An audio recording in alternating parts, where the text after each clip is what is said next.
Hello, hello. Good evening. It is 9:40 p.m. A couple of things to be made aware. Uh, so Discord's kind of screwing with the whole capture audio thing, specifically from this window. If it screws up and I don't notice it, I apologize. Right now it seems to be working fine. At least what the little audio track is telling me, it should be working okay. Number two, it is like 140 degrees here. So I have my window open and I have both fans going, so if you happen to hear a fan going off in the background, I'm sorry. I'm not turning them off. It is like incredibly hot right now. Also, it is like near the 4th of July here in America. So because I have the window open, I already hear fireworks going off, so if you hear that, that's what it is. And I can't do anything to stop that besides close the window, which, like I said, I will not do to keep the airflow going around in my room. The last order of business, I got my dogs here, so if you hear like a random whining in the background, it's probably them. They're just the way my room is set up. I have it set up so that my desk is like right at the edge of my bed, and I have it set up so that if I'm playing games on the computer, if they want pets, they can just kind of lean their head over and just kind of ask for pets that way. So I did this on purpose. I did this to myself so that I could easily pet them. Cause like the way my room used to be set up was kind of like, the way my room used to be set up, I had my back turned to them when I was like gaming for like long periods of time, and I felt bad. So I was like, okay, now they're in my peripheral, and also they also learned to cry at me. Anyway, some housekeeping stuff, some actual Final Fantasy related news. I spent yesterday and part of today with my friends doing dailies and whatnot, so I have my warrior leveled up to 96, so that's gonna be good for me when I'm doing dungeons, because I'm only doing level 93 missions right now. So I'm gonna stick with my ninja, and then once warrior hits 100, then I don't know, I don't know what I'm gonna do. Maybe I'll switch to my gunbreaker for the first time in like a year, if I remember how to play gunbreaker. Anyway, we are gonna be tracking Valigarmanda using Aaronville's little pointer finger, which is better than my pointer finger apparently. We're gonna head to the outskirts of the village first and set the secret to detect fire expected ether. Also, because it's so late in the night, I probably won't be streaming for very long. I assume that pretty soon I'm gonna be fighting Valigarmanda. I mean, you know, that's my assumption. So we'll see how much further I get past that. But for now, I have no plans. Oh, also, happy official launch day, everybody! If you haven't yet, make sure you redeem your mounts if you pre-ordered the collector's edition. The new Arc mount is very cool. It's apparently from Final Fantasy IX. Very nice. It does play music. I do not have the mount music turned on because I just don't like most of them. But I love that mount. I love this mount. It's so cool. It's very... I know it is literally from Final Fantasy IX, but it reminds me of like Gundam, and that's cool. And it reminds me a little bit of Darling in the Franxx, which I don't really hear very many good things about that show, but I do like that character design, the robot. Right, the Seeker's ready to go. Warlord's Echo is still suffused with the Sky Ruin's residual ether. She's like staring at me. She's like waiting to be sitting on my lap, my little doggy. I've excluded it from the search area to prevent it from swamping the sensors. Alright. I wish. Affirmative.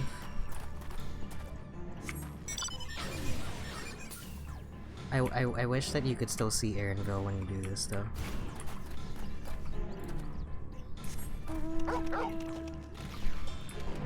I get why, because like you definitely move much faster on a mount. I move much faster than him now, because I'm a ninja.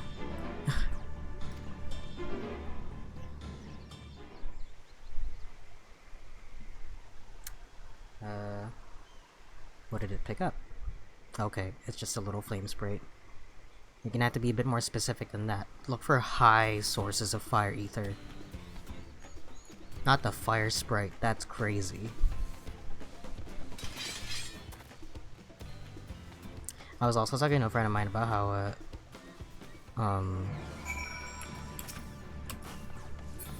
the game has always looked like this in my head, so I've never noticed the graphic changes, but then every time I see the screenshot of what the game used to look like, I'm like, yeah, no, I believe it.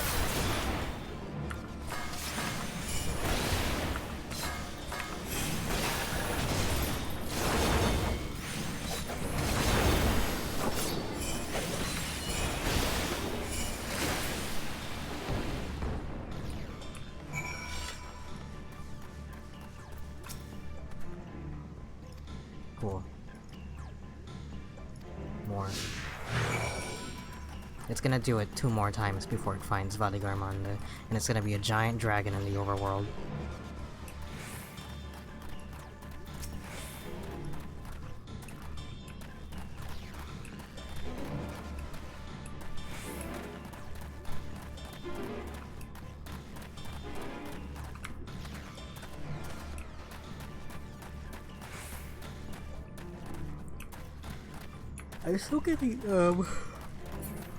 I'm still getting used to the ninja abilities because they've kind of consolidated it a little bit. No, that's not Valigarmanda, that's a piece of rock in the ground. I mean, did we have to fight it?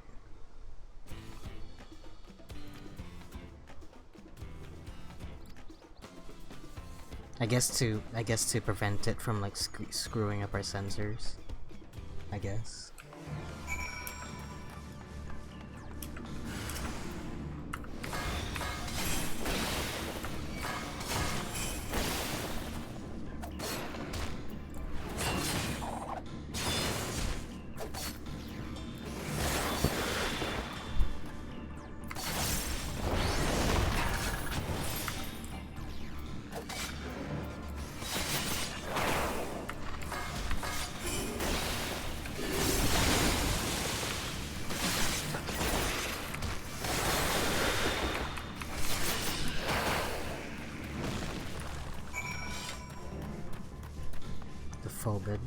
Phobad. It asks if it gave you any trouble considering who I'm talking to. Alright. Maybe it's getting confused because I also have a tracker with me. My little pointer finger. It's got the same animations and everything. It's so funny. What possessed them to do this? No, fuck off. It's gonna sense that other Feebad.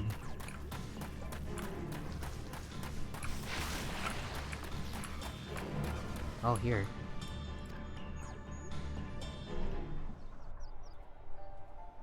It's the old one.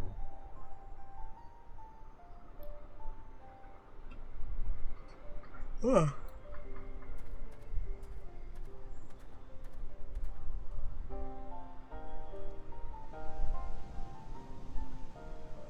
Creator's flames register to the Seeker as corporeal ether.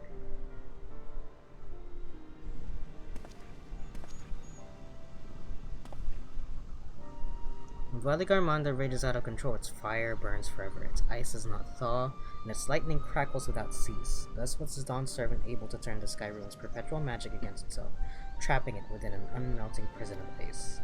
This is no mundane fire, but some kind of everlasting sorcery. Once again, it is a strange feeling to see fanciful poetry proven true. The important thing is that the fire was classified as living ether. You can feed a sample into the Seeker and greatly improve its accuracy. What the? Yeah, we knew this was here before. We should have just gone here the first time. I'm just saying. There you go. Why didn't you? Had I realized this was possible from the start, then you didn't even have fought those creatures at all. Ha ha ha ha ha.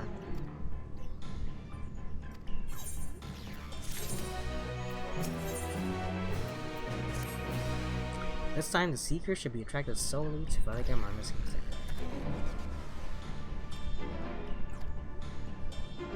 Cool. I can't tell which one was which.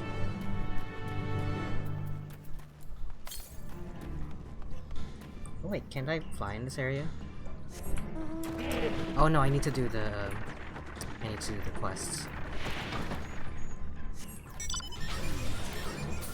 Right? Yeah. It's just the quest that will unlock. And now that I don't have to worry about my my warrior being underleveled, I can just focus on doing my ninja. Yeah, this mount's very cool. I almost considered getting the Alexander mount from the store, which it's still pretty cool because it holds 2 people. This is just a single seater mount, but it gives me the same vibes, the fact that it turns into an airship.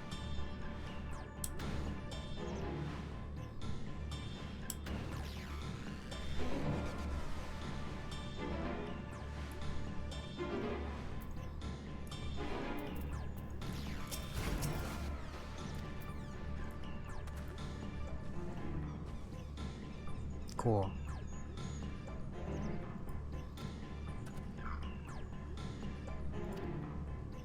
Come on, guys. So, now that the game is officially out, and now that the general public, now that the game is in full release, there are a lot more people that have finished the expansion, which, by the way, Jesus. First of all, time for Touch Grass Extreme. I'm just kidding. Props, honestly, if you manage to finish the game. But the complaint I'm hearing a lot is that, like, this expansion's very dull, the stakes aren't as big, and a bunch of other complaints, which my thing is, like, isn't that the point of this expansion, was to kind of start over? Not to...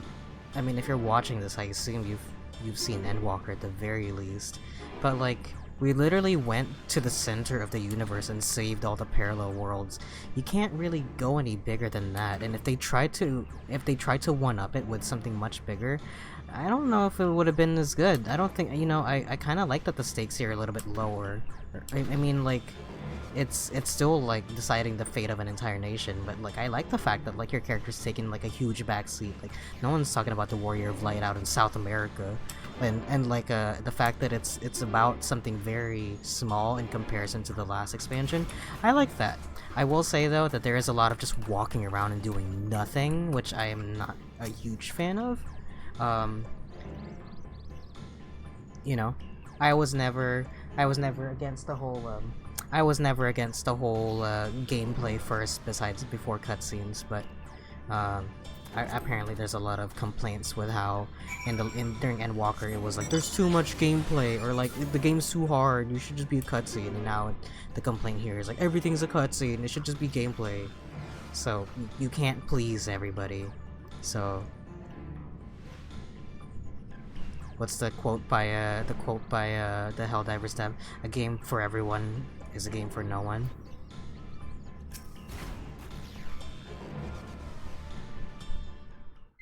Which, I agree. Oh, it makes a sound? That's crazy. The trail ends here, it seems. Could Valigarmanda have shifted its elemental aspect? It does have 3 to choose from, after all. In any case, I'm almost certain the Vitral was headed in the direction of Warkor Lardor. Don't zoom in on that texture. We have a likely location. The game looks great, but you zoomed in on the one texture that isn't great. That mountain looked like shit. I'm sure it looked like shit because it was way off in the distance, but don't zoom in on it. Alphino is assisting the Yokhoi with their evacuation. He thought they could use a healing hand with the injured. So where is Valigarmanda? Warkor Lardor. Its stratified layers contain a wealth of crystals, said to be the source of its many-colored glow. After 80 years of imprisonment, the Vitral will be in dire need of sustenance. It would have been drawn to the mountain's energies. So Valigarmanda seeks to replenish its ether. Then we'd better not give it the chance. Stop! Yeah.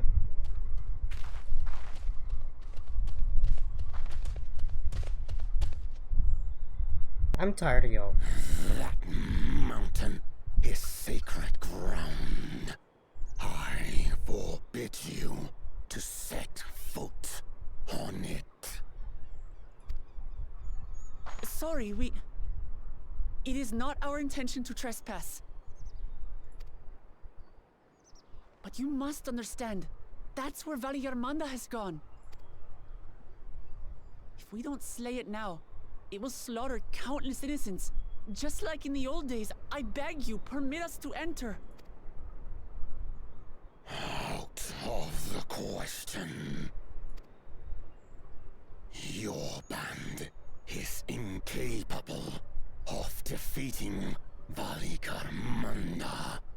Either you seek to defile Warcore Lara Door, or you are fools. If you doubt their chances, how would you feel were we to join them?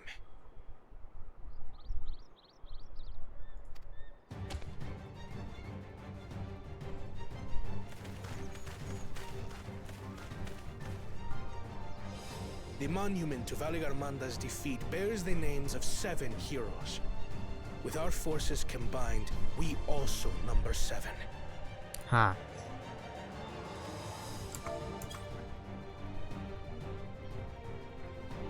Seven weaklings are no less doomed.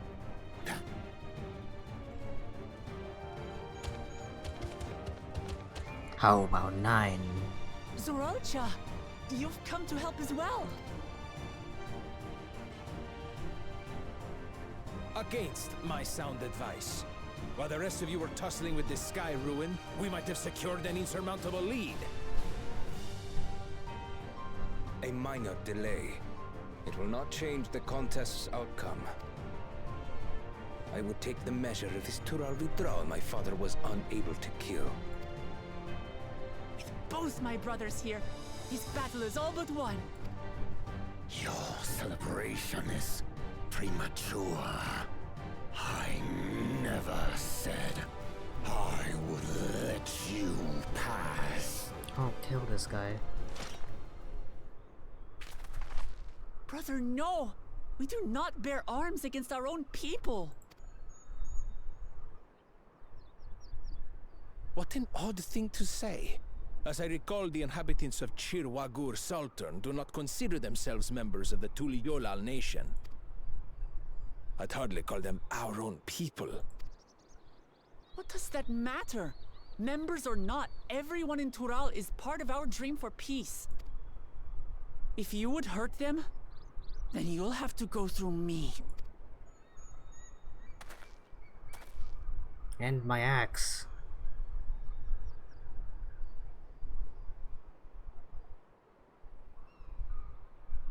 She saved me from the mountain bird. Now, then, the same eyes. Eyes of stone. Words of stone. We are still in her debt. This is true.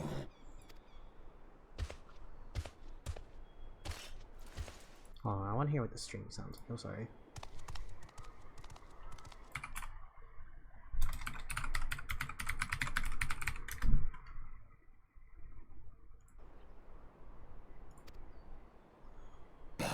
Do not misunderstand. We do not submit to... Aye, you've made your point. We can talk more once the contest is over.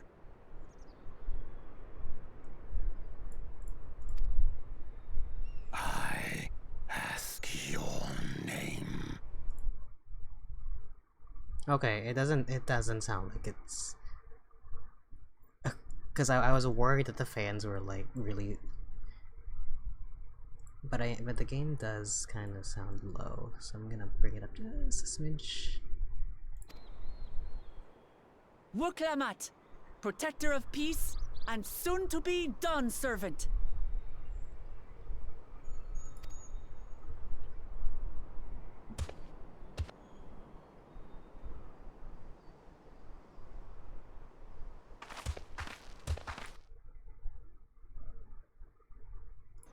Even people with wildly different ideals can find understanding through earnest discussion. I believe that, wholeheartedly. As do I. I won't give up until we reach a compromise. Assuming you survive, my old bones and I will be waiting here for the true heir's return. Is this a solo duty? Your thoughts have always been a mystery to me, brother. But I'm relieved to see you put aside the contest for the sake of the greater good. Our nation is a fortress, and its people the bricks with which it is built. The more that are lost or broken, the weaker Tuliyollal becomes.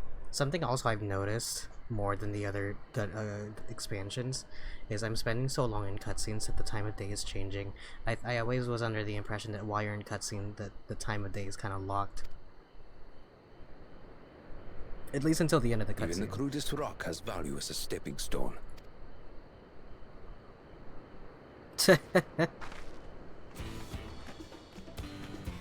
Come on, you two. Forget about the right of succession for now, and help me fight this overgrown snake bird.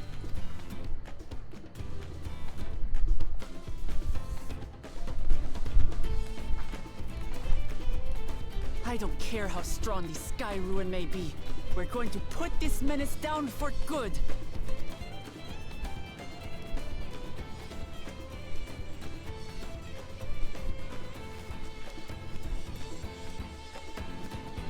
The dog's like laying down on the floor by the doorway. It feels so bad. Yeah. Alright. I'm curious, what does the dungeon duty look like? I assume, well, what? Both Wuklamat and Kona are both tanks, healer, DPS.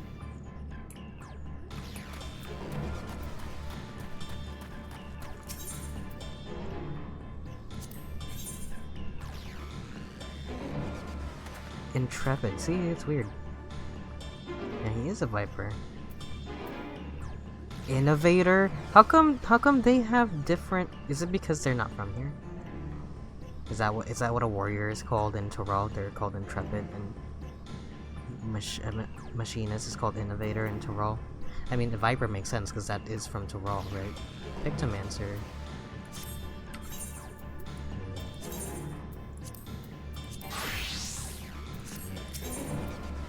Anyway. Yeah. Oh, it's a... Yeah, it's a full duty. Alright.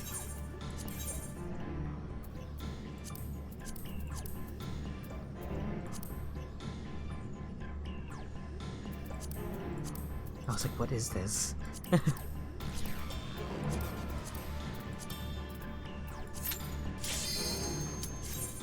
Alright. Let's freaking go, my dude.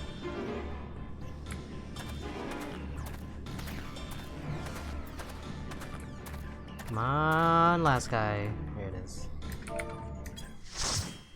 Like I know that dude was AFK and just heard Q pop. Wow, pretty.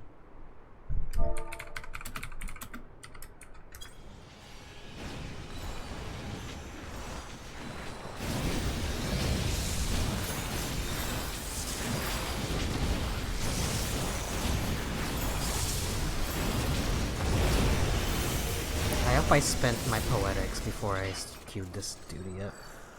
I'm pretty sure I did, but who knows.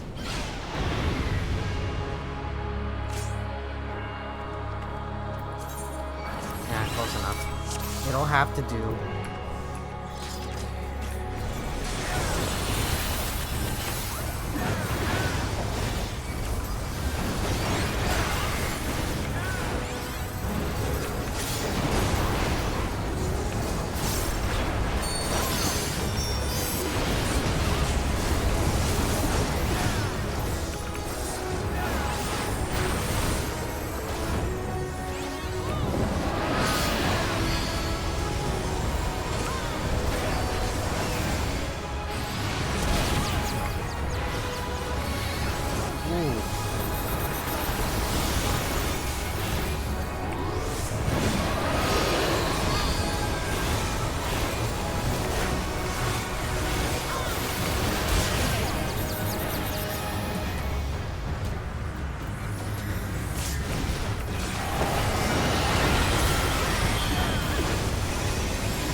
we're doing great.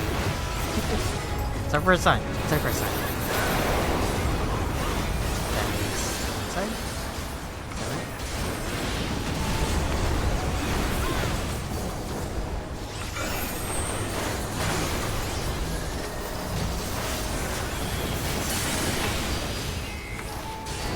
Go back. Did not mean to provoke.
I don't know what I thought was gonna happen here.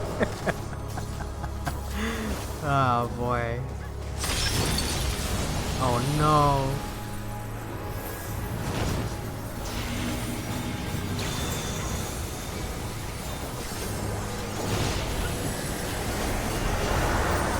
Sad.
I assume that's his entire kit.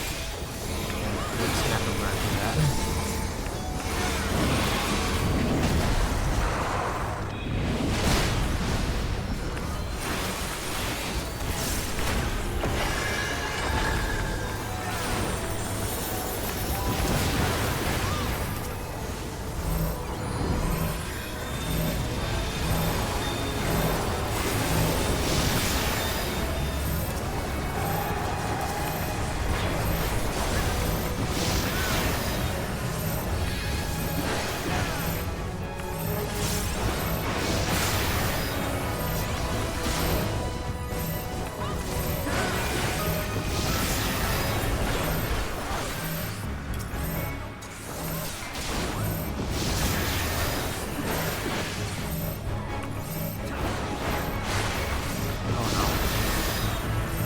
Got this, bros.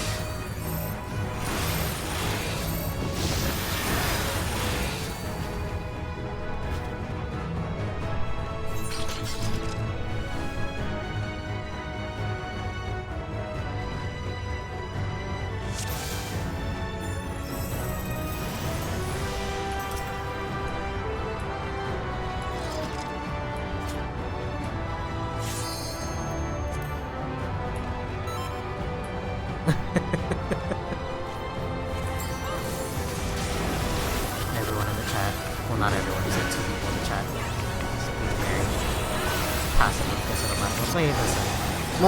Multiple of us said that we were first timers here, so shut up, maybe.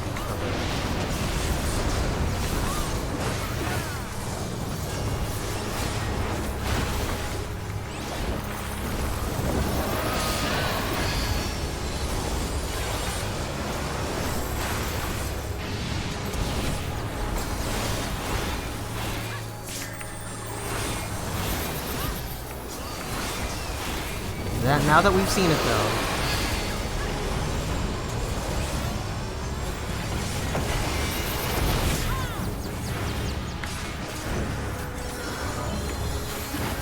we've seen it though, it's a little bit too late.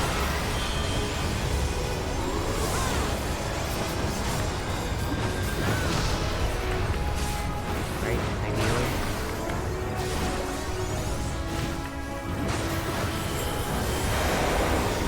Alright, go in.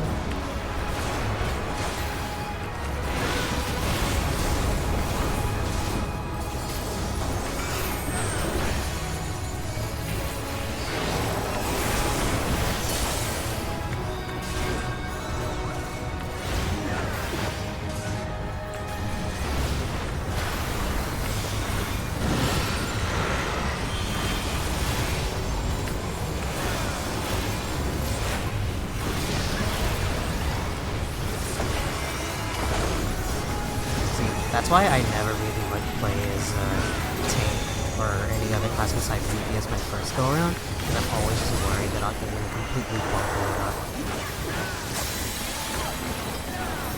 But glad to know it's not just me.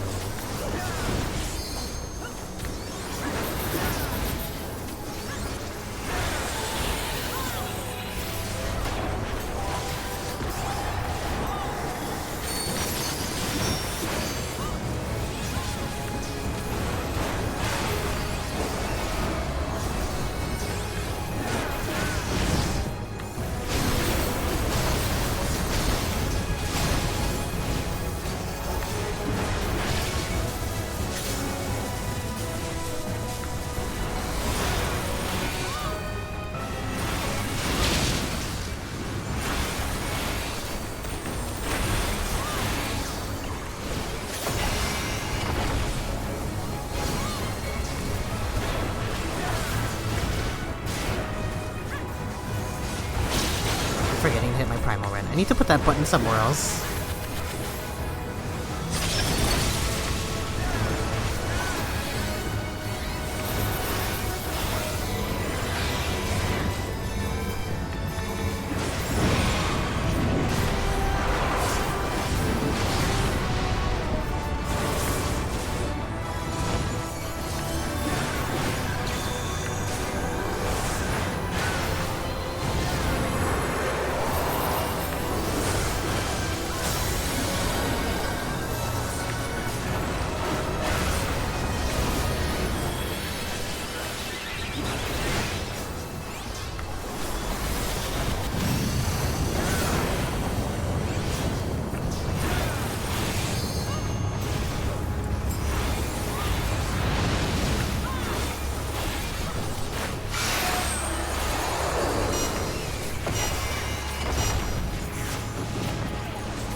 We just needed one go around and we got it good. No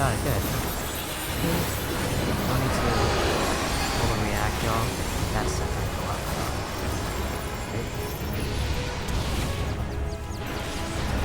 I talk like they can hear me.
This is actually extremely cool as far as like as far as like the thing goes. A dungeon.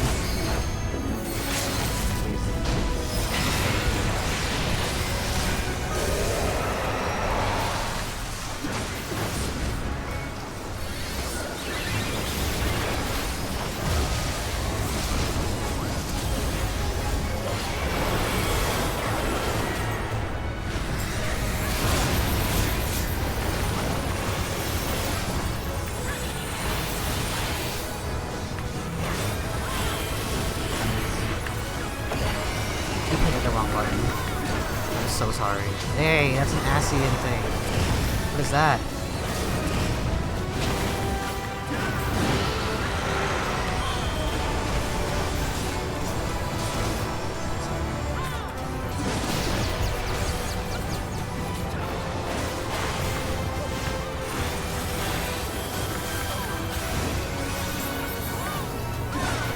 I always thought Warrior had some.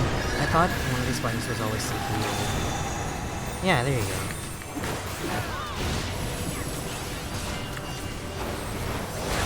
I'll be honest, I don't use my buttons as often as I should.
That appears to be his entire kit. I think we've seen it all already. We're just kind of a tanky boss in it. Just gotta make sure the DPS is DPS. Gotta make sure that they stay alive. Sorry, the stay alive.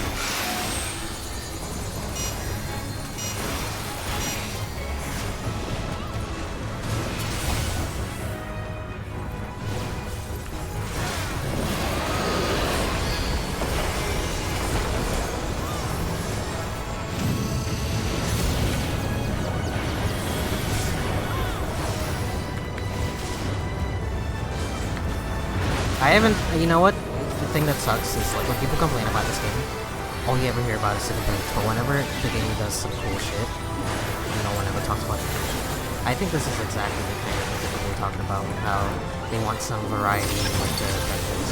I do wish that they didn't all kind of start off the same way, where it's kind of like, oh, I mean, I get that you're gonna want to have to introduce the mechanics, of course, but like, I do like the randomness aspect of it. Like this guy has like 3 different phases that you can kind of cycle into, which is really cool.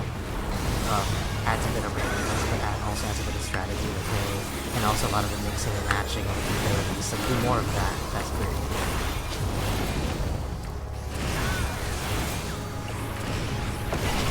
People don't talk about that. People too busy bitching about Wolf Lamont.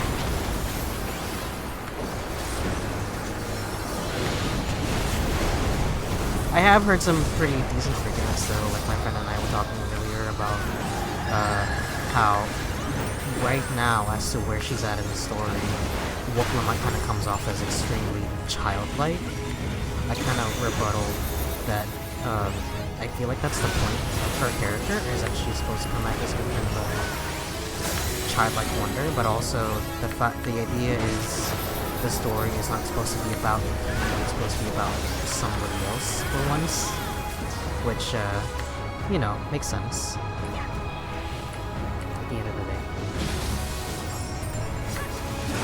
Man, that summoner is not having a great time. I feel bad almost. I feel like they got hit by everything.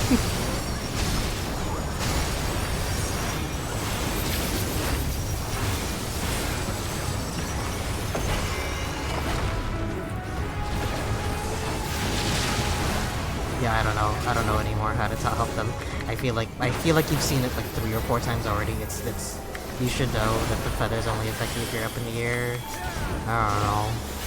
It's almost dead. It's okay, y'all.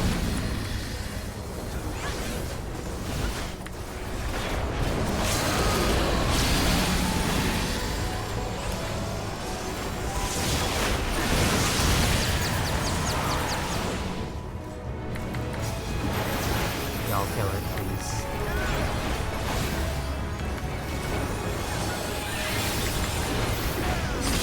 But you know what? That was such a quick learning experience for everybody. You fucking died. Like, you wiped so poorly. And the second go around, perfect.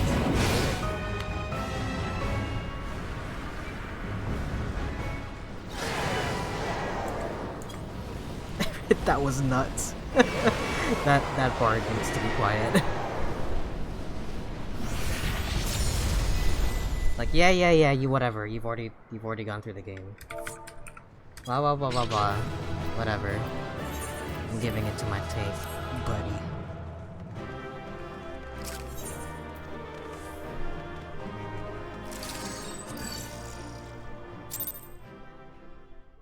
Thanks, Gunbreaker.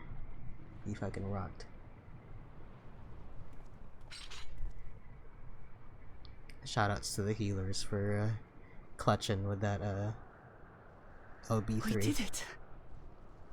We slew Valiarmanda. A feat that even the great Gulul Chacha couldn't manage. And all it took was teamwork and friendship. For you, Papa!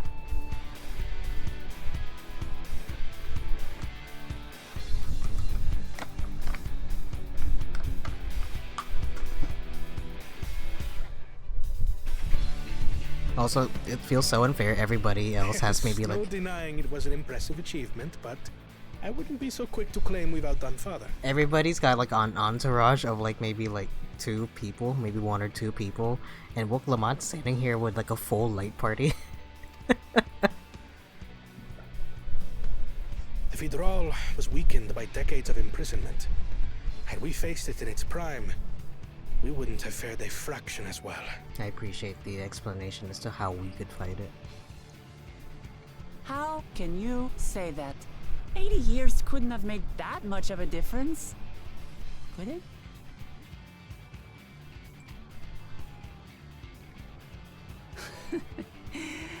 Oh, who am I kidding? Papa's still the best.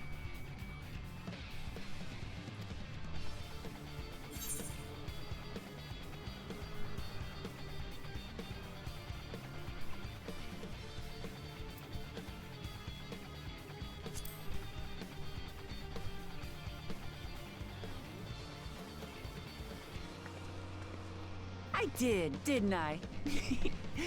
Even if it wasn't at full strength, we defeated a living legend. I swear, I'll surpass the old man one day.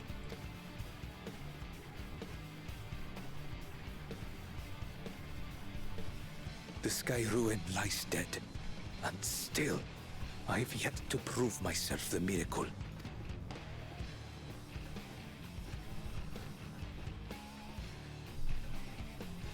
Well, I suppose we should head back and join Erenville.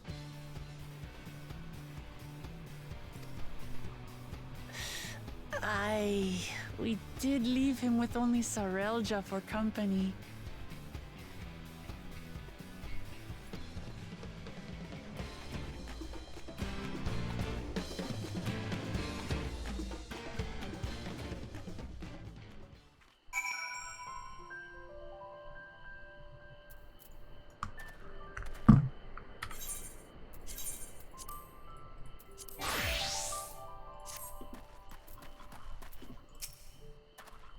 Switch back into my my canon glam. Sarelja came back earlier, but left almost immediately with Sarelja in tow. They seem disinclined to share in any victory celebrations. Yeah, makes sense. No, it's Pakul Saja, the fucking maniac who literally... It's like he turned on a nuclear warhead and aimed it at the country.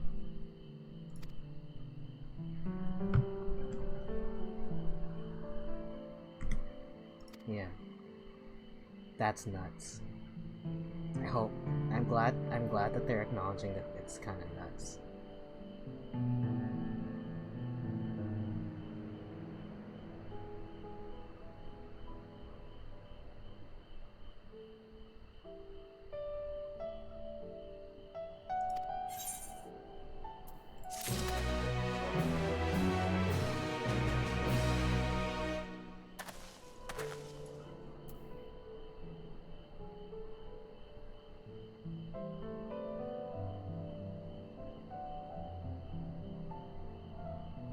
Oh. Ether current. Does that mean the other ones are available now? Cause where are my ether current quests?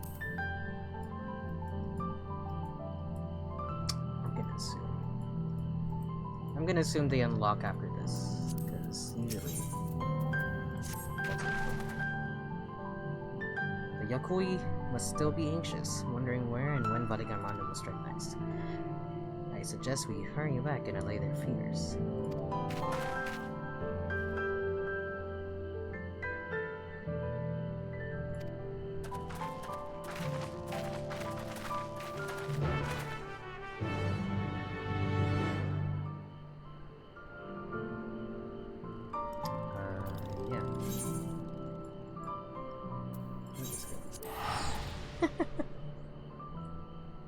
Run right through that. Hope that I get XP with this, because if I don't, I'll have to switch to my warrior, which defeats the point of what we just did. Because I already did all my dailies. Not all of them, I don't think. Not all of them, right?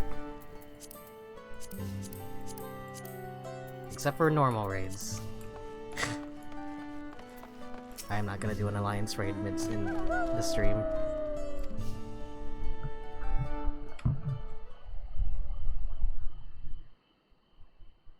To the temple, then.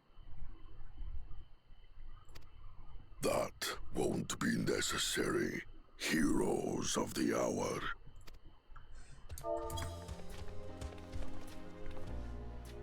Valigarmanda is no more.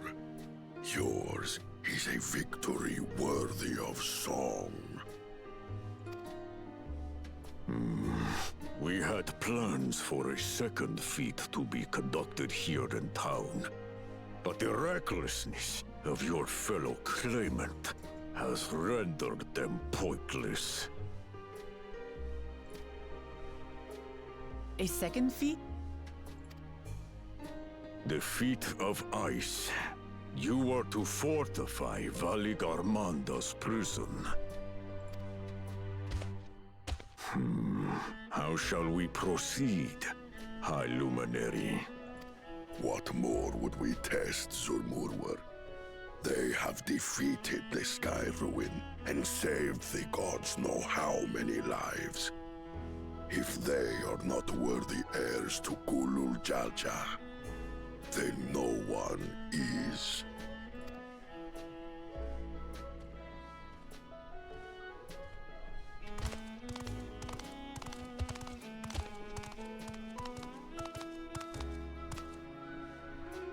Now that our last claimant has arrived, we can proceed with the formalities.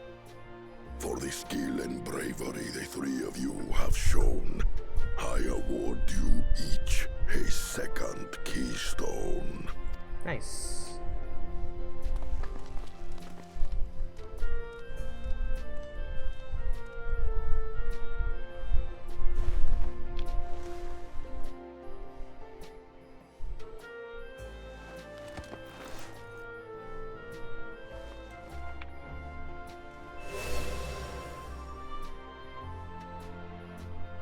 That makes 5. Only 2 left to collect. Except that one of those 5 is in Bakul Jaja's thieving hands. He will answer for that. And for losing Valigarmanda. You have brought lasting tranquility to our home and earned the gratitude of every Yokwi. May glory and prosperity continue to bless Tuliolal as we enter this new age. Can't we talk to Galul Jaja and be like, hey man, he literally kidnapped me to steal one of my keystones. Can you like null that and give me one? Like that's cheating to an absurd degree. That's like involving death. I think that's so fucked up.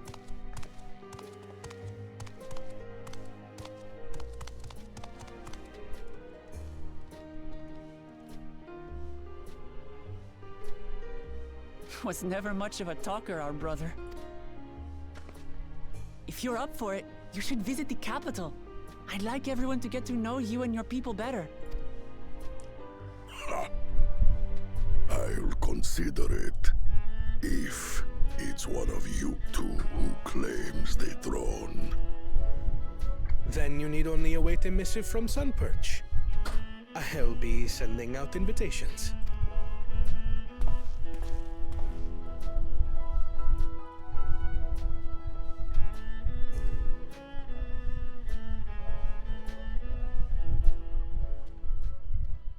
Today is a day for unusual visitors.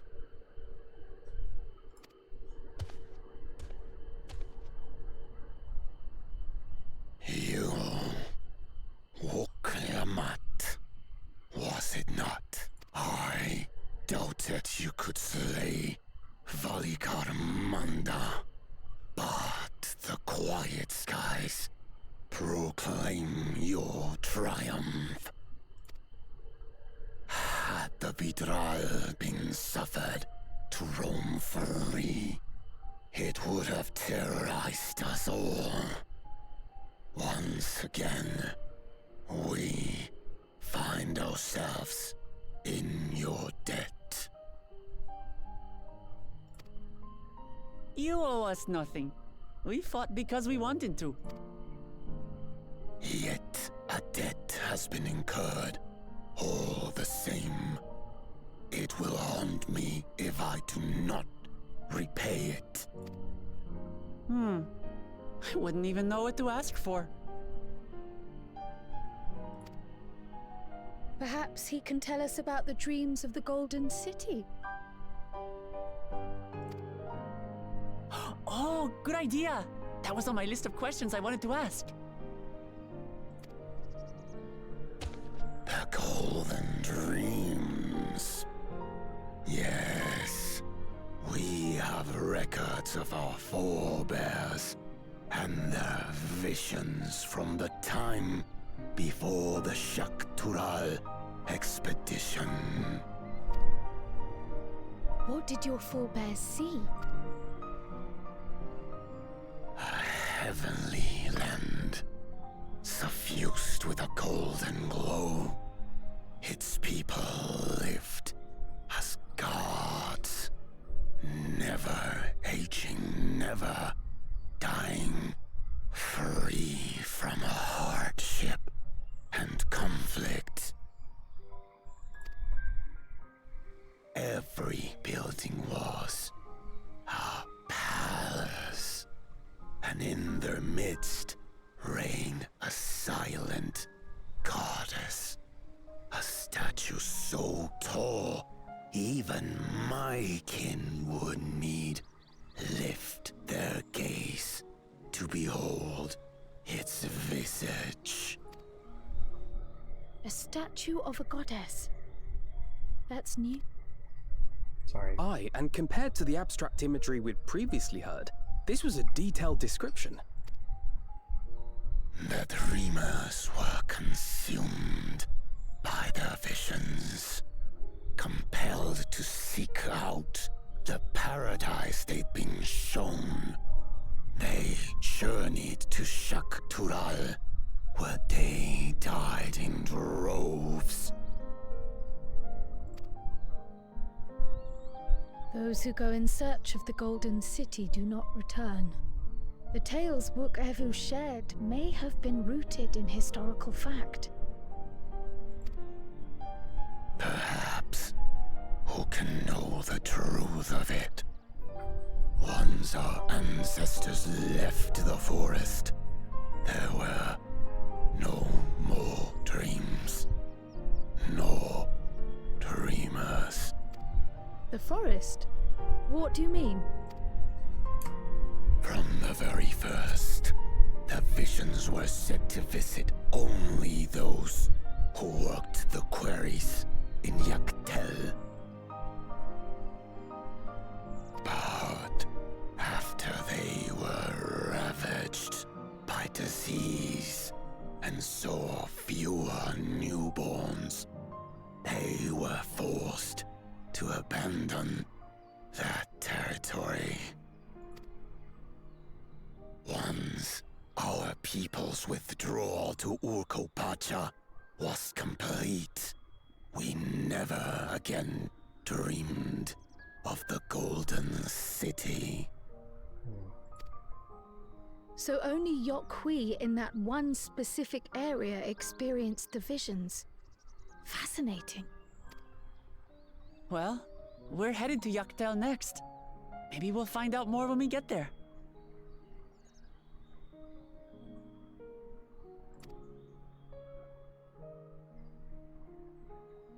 Thank you for sharing your stories with us.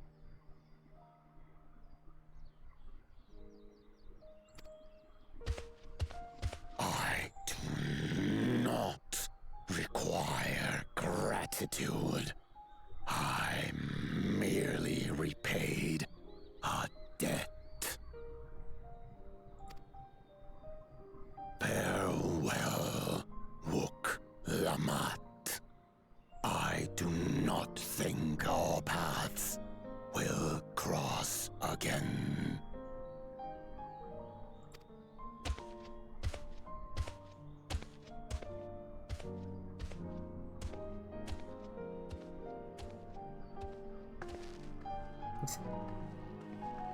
God, he's huge. Look at him.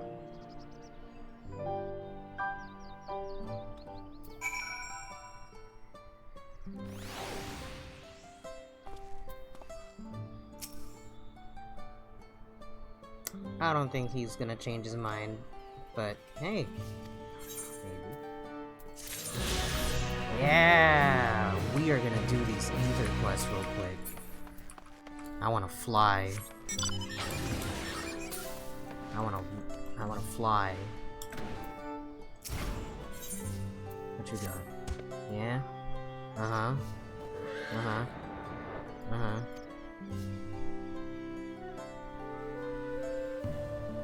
Okay.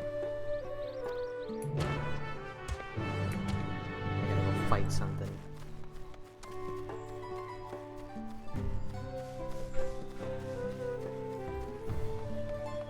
What do you got?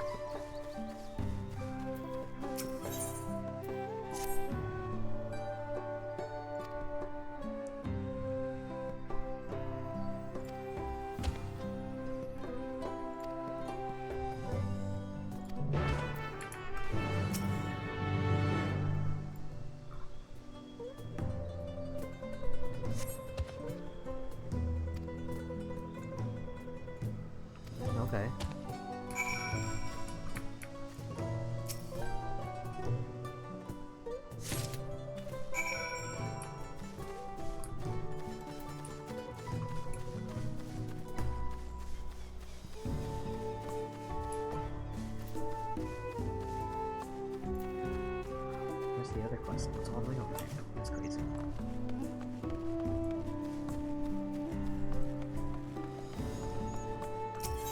These areas are all really cool. If there's one thing I will fault this expansion aesthetically, is that the areas are very small. You know, in a way that I can't quantify it. I can't explain it, but the villages just seem very small. It feels closer to like classic Final Fantasy. And by classic I mean like, you know, how in the olden days, in the Stone Ages during the PS1, you'd have a nice big open overworld, but then there'd be like this little area that's the village, and it's kind of like translating that one-to-one in a 3D space. Whereas I feel like it should translate closer to how I hear a lot of complaints about this too. In FF7 Rebirth, a place like Nibelheim, which is like just this one tiny little area, is huge in Rebirth, because like, you know, they turned somebody described Nibelheim as like 1 or 2 screens plus a little reactor that you can't really interact with. The fact that now it's like a big sprawling town, apparently. I still haven't finished Rebirth. Or sorry, not Nibelheim, Gungaga. The fact that that area is like huge, you know? It's very much that. But here, it feels like it's kind of...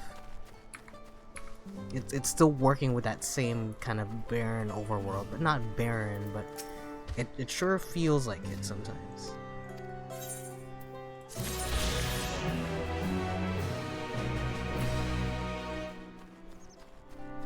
I sure hope it doesn't go into level 94 quests anytime soon, because boy oh boy.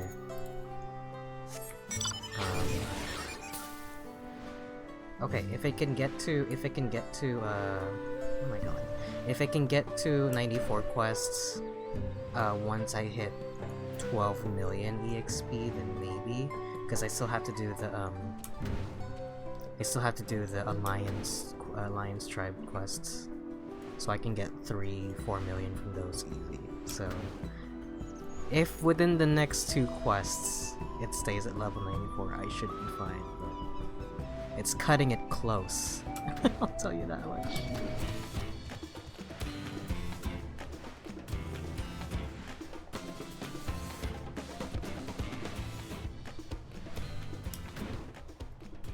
Yeah, this mount's very cool. Very much the mecha fan in me loves a big robot. Speaking of which, I was planning on streaming. I was gonna build the Gurren Lagann model kit that I have. I have the Motoroid Gurren Lagann, so like it's like the chibi version. What am I doing? Fighting this thing? Defeat any enemies that appear, it says. Okay. Yeah, I was gonna build the Motoroid on stream. I might just do that on my own, just cause it's not really not to say it's not entertaining though, but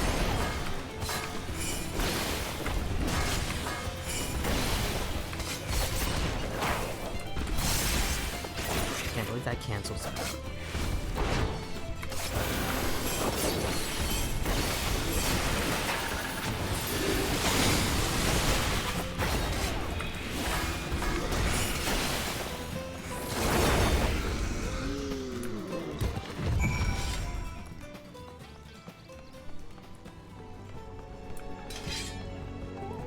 That's what I've been trying to do this whole time, by the way, with the whole thing, but like the enemies just keep dying too quickly. I know how to play ninja, I promise. The thing that kind of threw me off though is that this change doesn't really directly benefit me in any way. In fact, it just kind of adjacently changes my buttons a little bit. I don't know how else to describe it.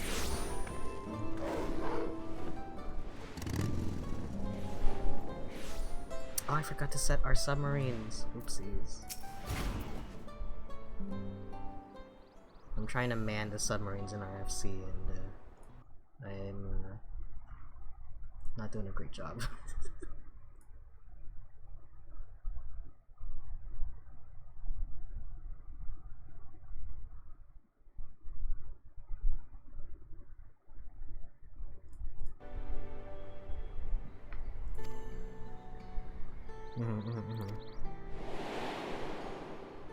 That's crazy.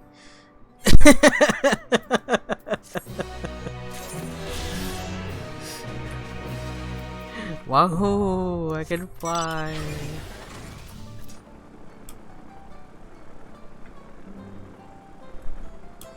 This mount's very cool. I love the landing animation. Watch. Yeah! If you don't have the collector's edition for Dawntrail, I don't think there's a time limit on it, and you can still get these, I'm pretty sure. I don't think there's a time limit on it at all. I don't think it's a pre-order bonus, I think it's a collector's edition bonus. So if you want to order, I'm pretty sure you can still get it. Don't quote me on that though, I'm pretty sure. Because I was able to get the collector's edition for Heavensward, because that comes with a free Fantasia. So the next time the collector's editions go on sale, I would get the Heavensward one for sure, if you haven't already, because it comes with Fantasia in it. But, out of all the mount pre-orders, this one's probably the coolest.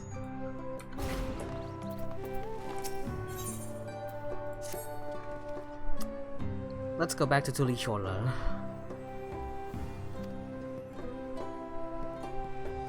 So unbearably hard. I have like fans on me. I could have the other fan on me, but that one will definitely make noise.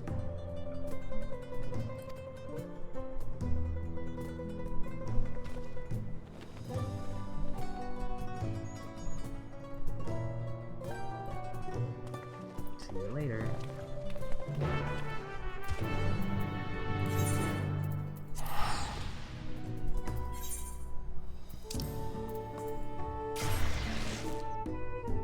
I was like, he's in Tulichola, right? They just said.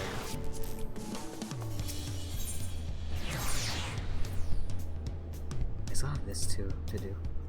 I guess it's that I could do also for another 1,000,000 EXP in case this one after this one they're like nah.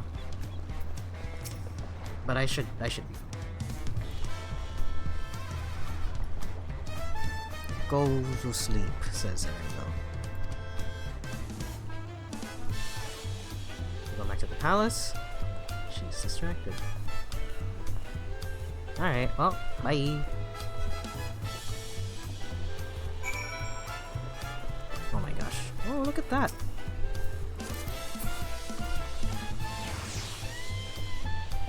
Oh, is this the... Oh, they just added a second die channel to it, I think? Oh, no, yeah. No, they didn't. I've just never seen it, I guess. For striking.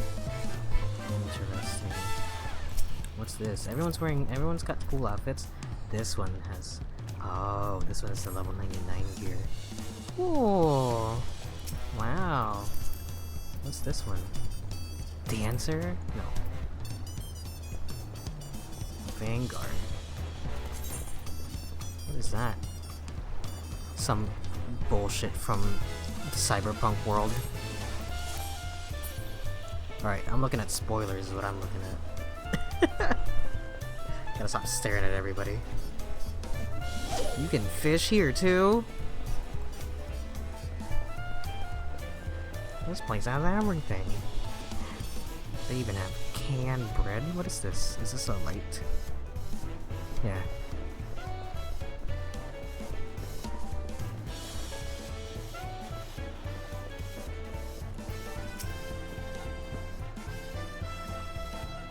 Minus some light with dust. Oh, I left that there on purpose.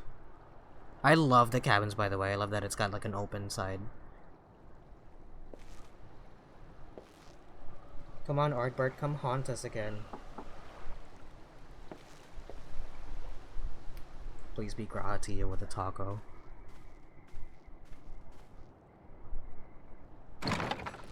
Oh.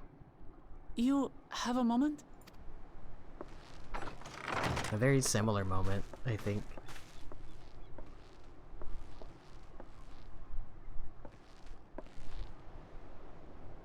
There's something I wanted to talk to you about.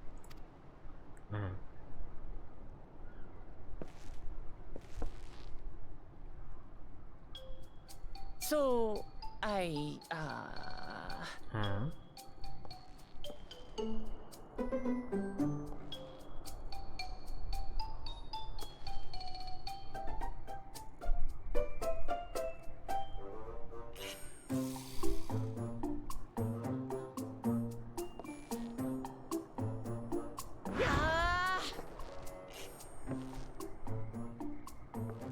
just too stuffy in here, that's what.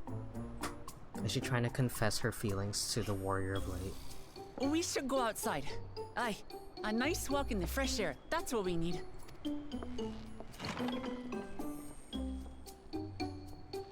Huh?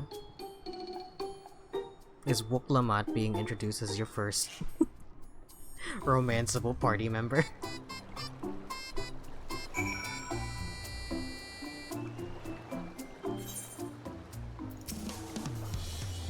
Sorry to drag you away from your nice, comfortable cabin, but I could feel the walls closing in. Yeah, let's. I assume it's the restaurant. Yeah.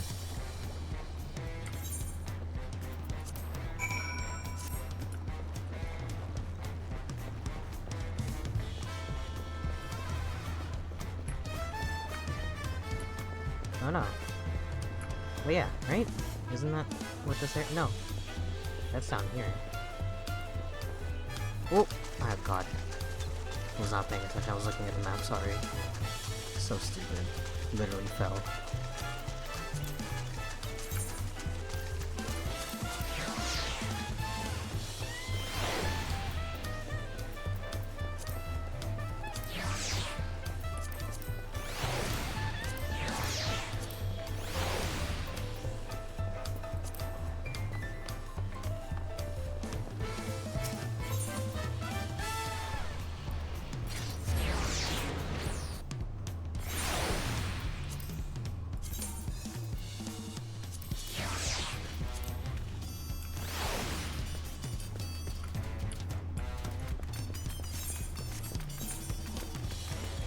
Is there an option to hide your headgear in cutscenes? Is that a thing? Or are we just supposed to do it before we start the cutscene? Look at the one tossing that baby over there. What are you doing up and about? Is your back feeling better? Yeah?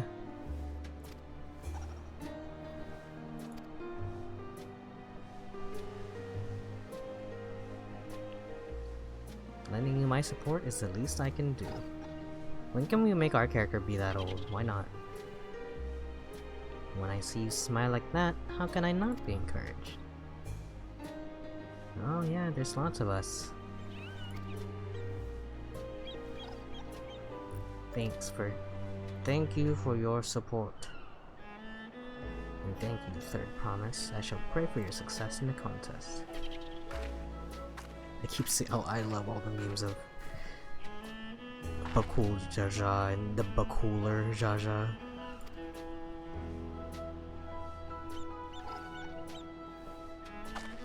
What about my smiling face? What did you want to talk about? Were you gonna tell me you're force sensitive too, Finn? It's just that with the progress we made in the contest, even these everyday encounters feel that much more special. Huh? Is that really what you were gonna say? I think we can take our time, maybe wander around a little first. Maybe we can head to that spot I was thinking about. Hey, there you go. I'm a little suspicious. Looking all suspicious. Methinks. Wow! Look at that. Look at that sun. I love that. Whatever that effect is called. The little dots. So cool. I love that artificial recreation of it because of camera flare. Lens flare. Oh, yeah! This is much better. Look at that lens flare. Hold on, I'm gonna take a screenshot of this.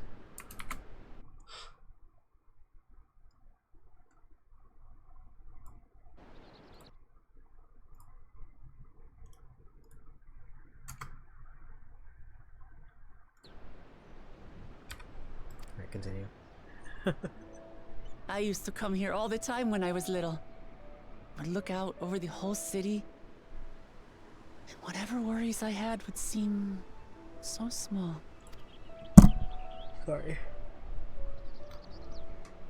Do you remember what I said at the top of Orkor Zormor? That I would fight to preserve Papa's peaceful Tural?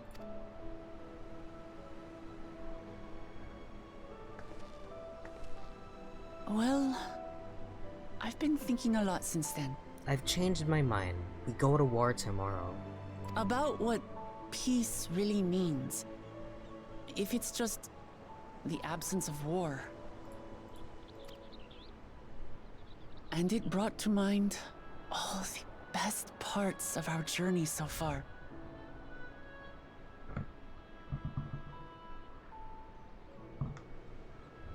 This is, the opposite of war is not peace, it's love. Thing.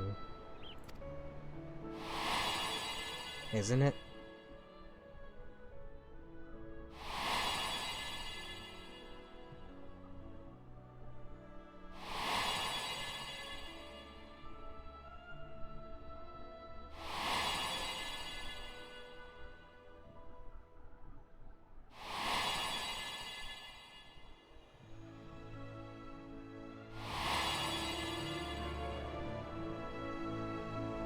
I realized nothing gives me greater joy than the happiness of others. Life has its ups and downs, but the company of family and friends and the music of their laughter is what makes it worth living. And as silly as it might sound, I've come to believe that those smiling faces are the best measure of peace.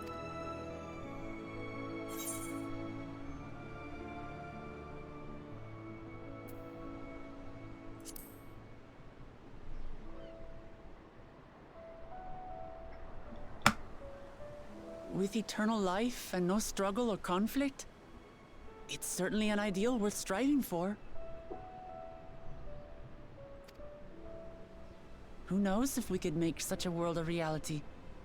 But renouncing war and conquest seems like a good place to start.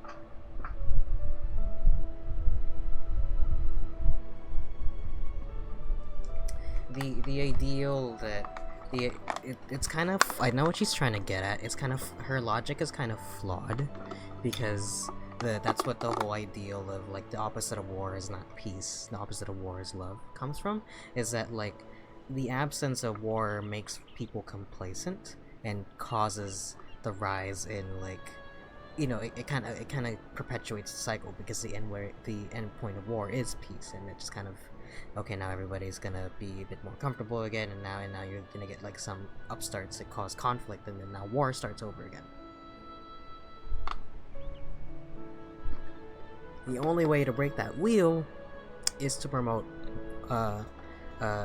love, which is tolerance and equality, which in a sense is adjacent to peace, but the mentality is very different.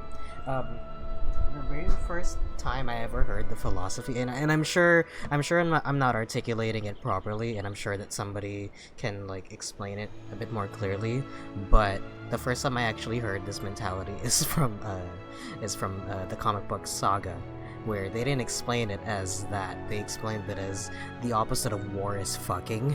It's about like instead of striving for peace through war, you're striving for you're fighting to get a closer sense of camaraderie and a closer relationship with your fellow person, basically.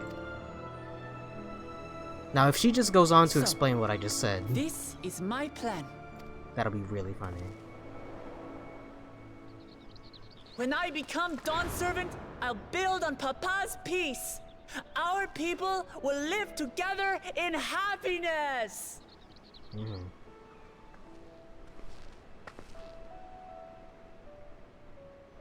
It's just like Kryl said. By taking the time to hear their concerns, understand their feelings, and consider how best to serve, with each passing day, I'll be that much closer to becoming the leader I want to be. It's hard for me to say how much I've changed since the contest began. But there's one thing I can say with confidence. I wouldn't have come this far without you as allies. If it wasn't for you all listening and feeling and thinking along with me, hey, she said it. I would have never learned so much, and in so short a time. She said it. She said the thing. I need that on a shirt. I'm surprised that's not just a shirt that's just available all the time. There are 2 keystones left. After everything that's happened, and imagining what could happen, are you still willing to walk this path with me? Are you still willing to walk to the end of this path with me?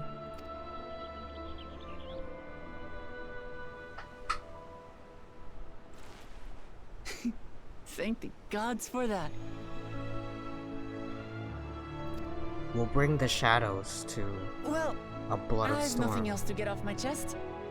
I need to head to the palace, but I'll see you back at the cabins. That was a weird reaction. It really sounded like she was gonna confess her love to the Warrior of Light in the cabin, and now she's kind of just reiterating what she's already explained in the beginning. Is that she's striving for peace. I want peace, and so I get the criticism that people are having in that sense. You know, like I get where my friend is getting at, where like her ideals are kind of childish and very one note. You know, I understand it from that aspect, but at the same time, I don't think that's enough of a reason to outwardly dislike the character. But I mean, it's a matter of opinion whether or not you like a character, right? You know, and I feel like that's a valid reason to. Jesus Christ! Oh my God, that's how I sleep. Mouth open.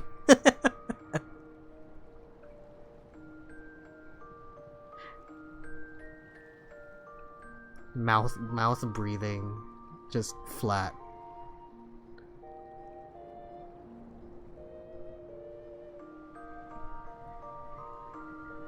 There are custom animations for your character sleeping. Why didn't they just use those? Why did they lay us flat like that? That's crazy.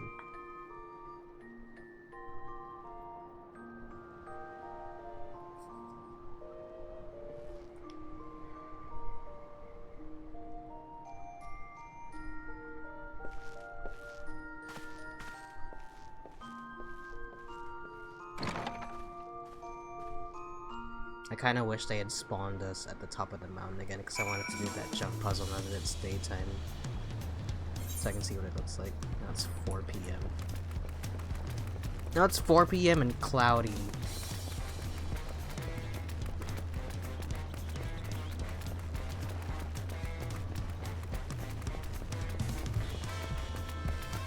Man, this home base area is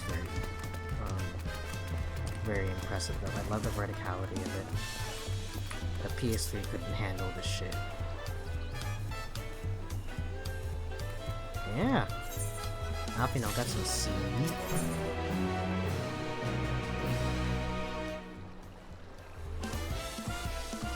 Oh, level 94, there it is. Okay. That's perfect.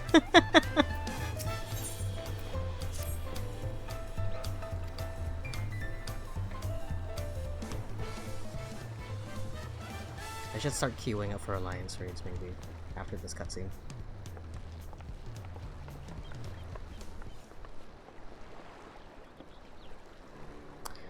Alright. Time to recap. Zaraja and Kawana have completed every feat thus far and hold 5 keystones apiece.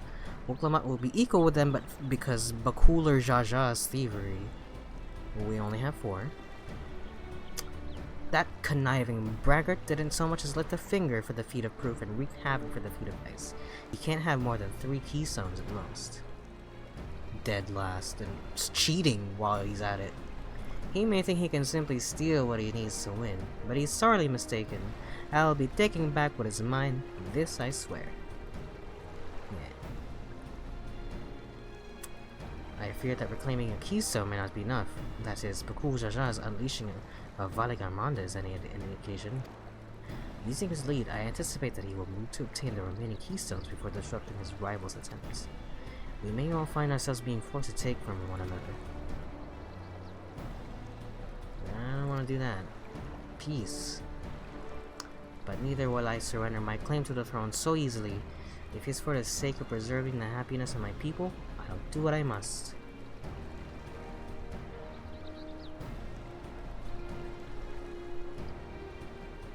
The last 2 keystones we require are those of the Lay of Repast and the Lay of the Brotherhood.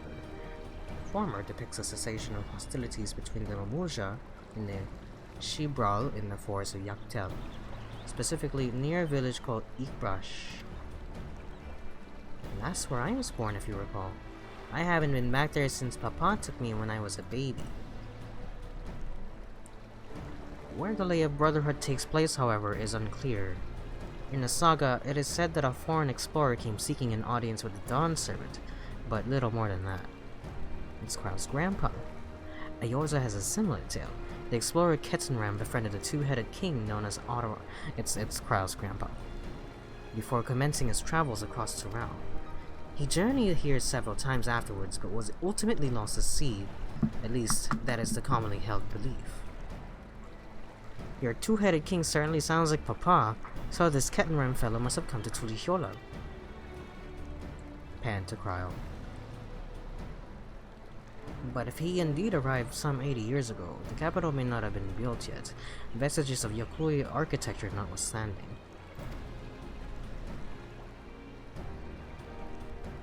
Wait, you said Altark, didn't you? Then Ketenram must have met the Dawn Servant in Mamuk. Was that a city? One of the grandest in Tural, once upon a time, and the seat of the Mamuja's homeland. It too lies in Yaktel, not far from Ikbrash. And all things considered, Yaktel seems the obvious choice for our next destination.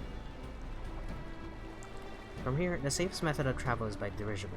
We should make for the landing once our preparations are complete. Riding in one of Kona's balloons?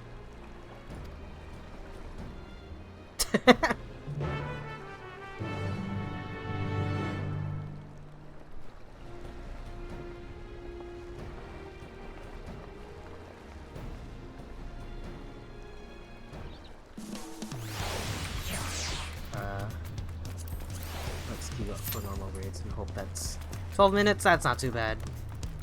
That's not too bad. That's not too bad at all. The queue times are getting better now that more people are finishing the expansion, which is, you know what? The game runs itself, honestly. Because if the game ran any differently, you know, a lot of people were like, "Oh, look at the light, just kind of the sun rays, so good, so good." The game feeds itself in terms of oh. You have people who are inherently very much playing this game day after day after day, hour after hour, and the only reason this game runs perfectly and the reason why this game continues to work properly is because of other people. Now that you have people who have finished the game, the queue times are healing again, and the in-game and also getting into the game itself, it's starting to relax itself. It's definitely not nearly as bad as Endwalker. You literally couldn't play that game for like 2 weeks. Then again, the stakes on this are a little bit, you know, like I'm sure you've had people who have, I wouldn't say quit the game, but maybe kind of relaxed a little bit because, hey, Endwalker was the end, and so now this is a new story. It's a lot less, you know, I mean, for me, as somebody who came in just before Endwalker, I feel a little more inclined to continue through here because, hey, this is my first time actually being here during launch, you know. And so it's my first time kind of engaging with the community and being there for the hype, you know, because like I was there for Endwalker, but I was in like Stormblood or something like that. And by the time Endwalker came out, I was in Shadowbringers. Are we sure that thing will stay in the air? I love how she's scared of everything except touching the ground. Same, girly.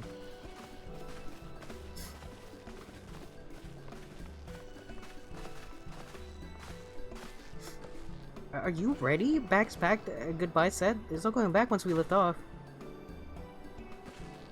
Not that I'm nervous or anything, Babaka. I love the pained expression on my character every single time. Oh, am I kidding? Will you hold my hand? Yeah. You're the nicest person I've ever met, Sora. I'll try not to crush your hand. Please, can we get an animation of them holding hands? And there she is. There, promise. Wait just a moment. Hey, girly. Their voice actor just posted on Twitter saying, "Hey, that was me voicing Mobley." Well, now that the game is officially out, the embargo has been lifted, so all the voice actors are like, "Hey, that was me you heard."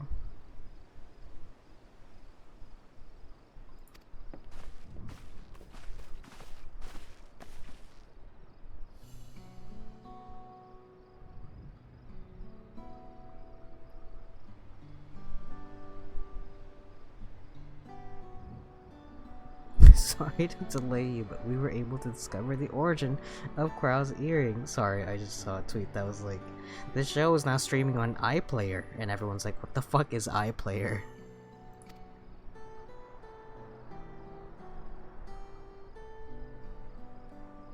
Is that so?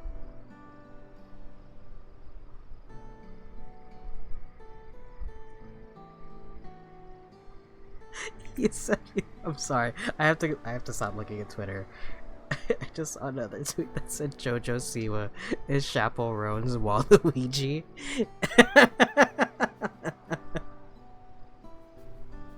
It's too real.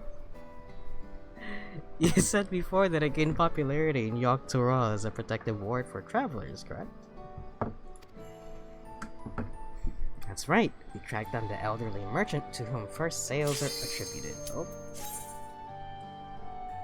According to him, the design imitates an accessory worn by a foreign mage he met at market 20 years ago.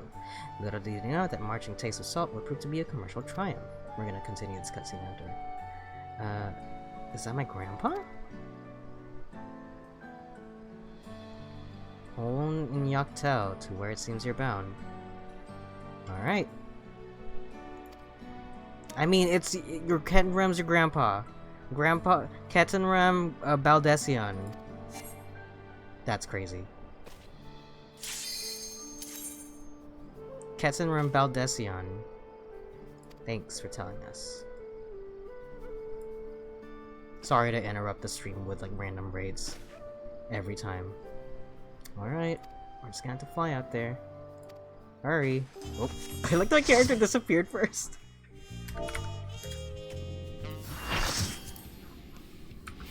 Oh shit, it's Abyssos. God, it's been ages since I played this. Let's see if I remember it. Oh my god, look at the lighting on her eyes. You know what? It's kind of fun going back and doing all these again. And I'm just noticing all the little details, how like it's darker and all that.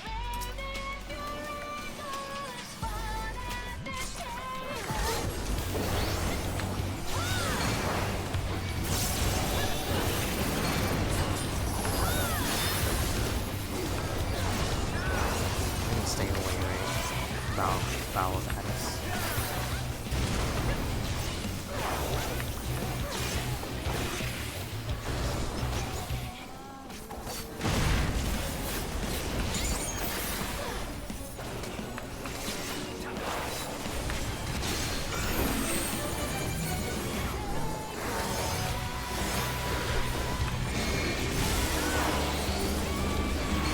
God, I remember everybody going crazy for this song. Let me see. Let's go in.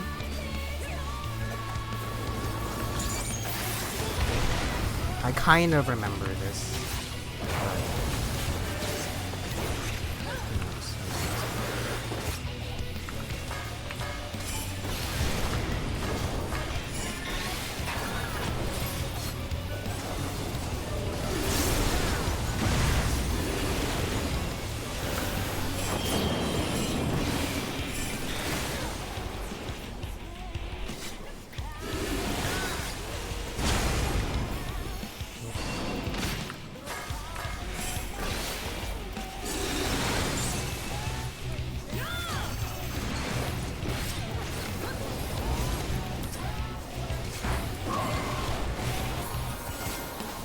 What does that do now that it doesn't... Now that Huton is no longer a thing?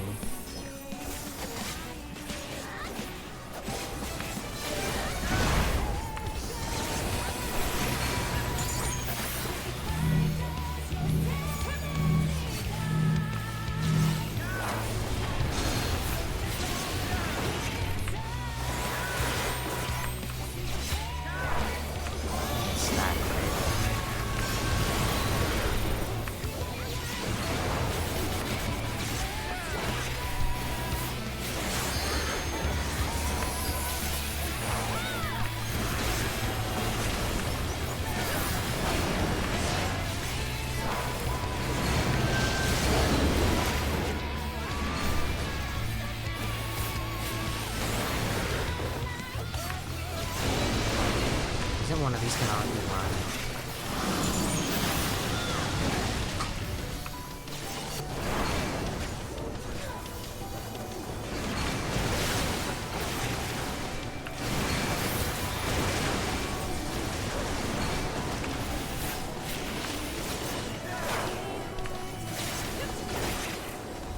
Oh no! What happened?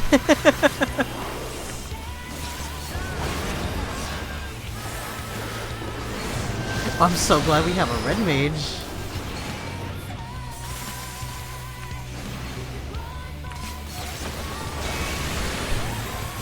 I was not paying attention.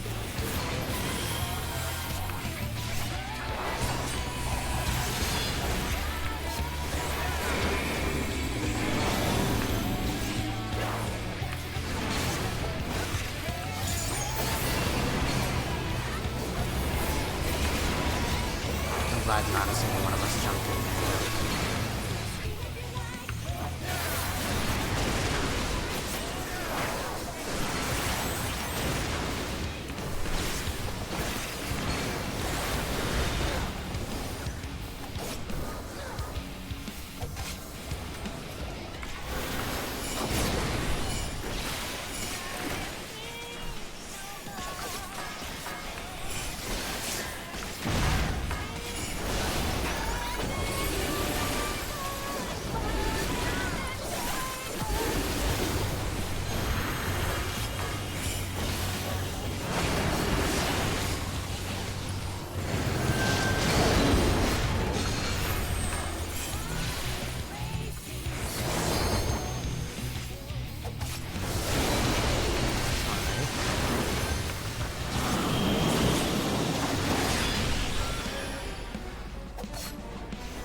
Increases the Yuki gauge by 10? That's useless now.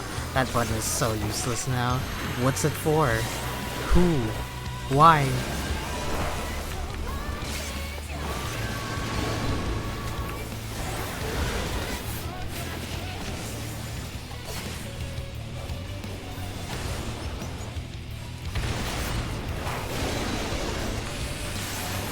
My fault.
I just could take the business gear actually. Just give me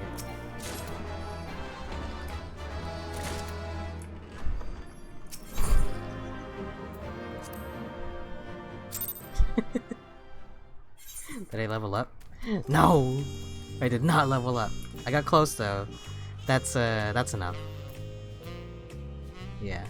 That should be enough. I can get 4 million easy. We'll do another detour.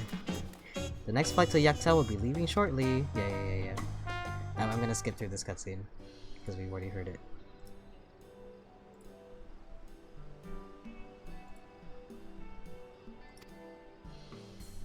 Are you sure that thing will stay in the air? Yeah. We're gonna go now. Go big baby.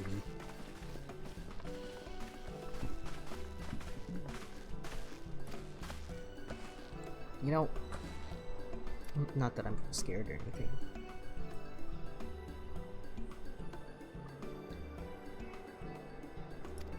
Now it's nighttime. Yeah, sure. Look how shiny my eyes are too. This is such a cute line.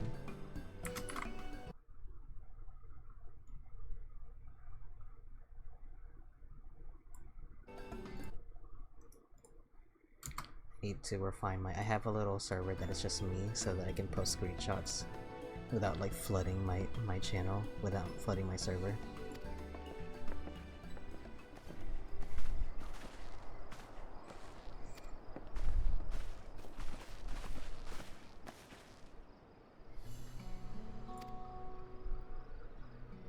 Yaktel.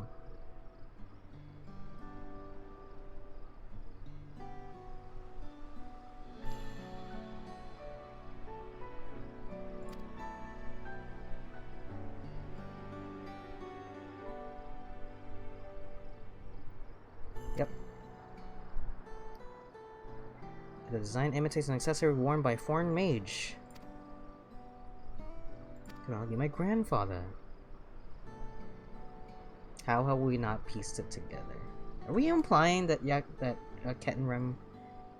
I mean, what, 80 years ago? Maybe I'm reading into this wrong, right?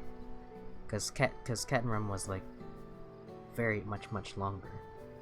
They're saying 80 years ago. Wouldn't that line up with Kryle's grandpa? Who knows? Maybe that's just a name that they gave him. You know, who knows? Is it mere coincidence I brought my grandfather there? Something to look forward to. I just noticed she's wearing like a romper. Thank you both for coming all this way. She's wearing like Sora's outfit. Got a onesie. Good luck with the rest of the ride. Just gotta get on this hot air balloon and hope it doesn't crash and burn.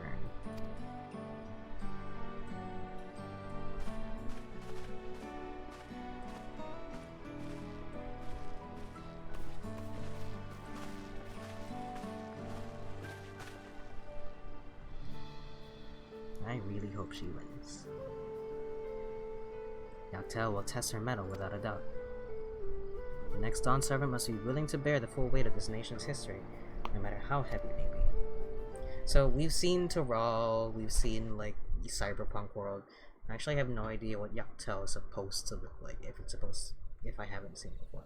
Oh. The fierce Shepral hunters who laid claim to this land call it the Azure Forest. Yaktel. Battered by meteors in ancient times and colored mesmerizing shades of blue and green by nature, it is easy to understand why the place is so named.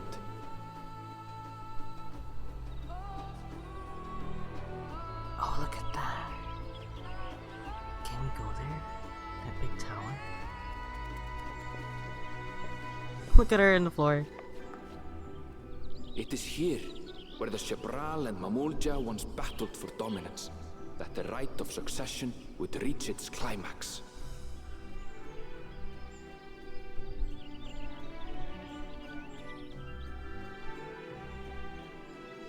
I want to go up there. Give me a jump puzzle up there. Aw, this little thingy reminds me of the air taxis that got cancelled in 1.0. Are you alright? I've never been good with heights. The vegetation is far denser than in Kozamauka. Kozamauka. I've always read it as Kozamauka. I suggest you pay more attention to the ground, unless you want to walk straight into a cenote. A cenote? Sinkholes filled with rain and groundwater. Many meteors fell here long ago, it is said. and after they struck the earth, it became susceptible to erosion. Deep as some of the pits are, you'll not climb out in a hurry should you take a tumble. So, don't take a tumble.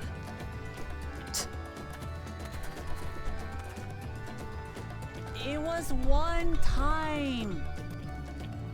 Is the Shabral community depicted in the Lay of Repast close by? Aye. We need but follow the path a short way west. I love the way that Alfino stands. He's just always so... arms kind of like spaced away from my body. And I understand that his sister is standing the same way, but the angle just kind of makes her look more relaxed, and he looks like a little action figure. Right. I can't stand here with my knees knocking forever. Let's get going. Why did they make him stand like that? Look at his soul standing! He looks like that emoji. Oh man, we've been standing around here so long, it's nighttime now. Carl and I will ensure our promises and wind up at the bottom of one of those cenotes.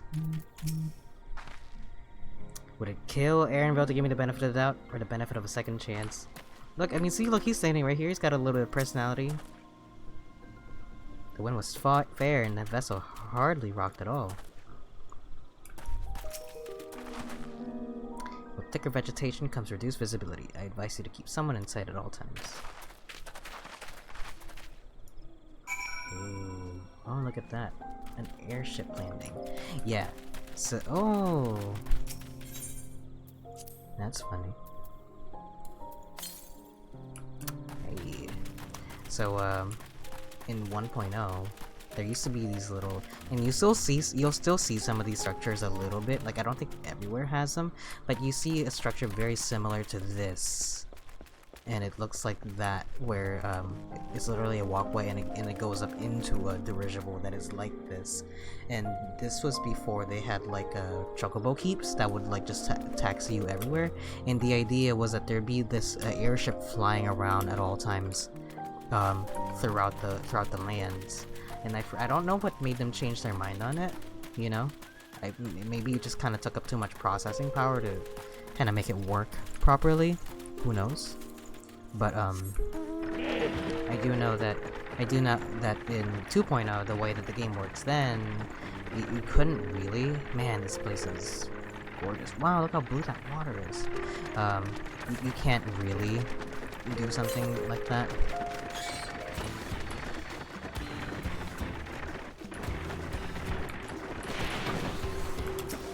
Not that you couldn't, but it just wouldn't make sense.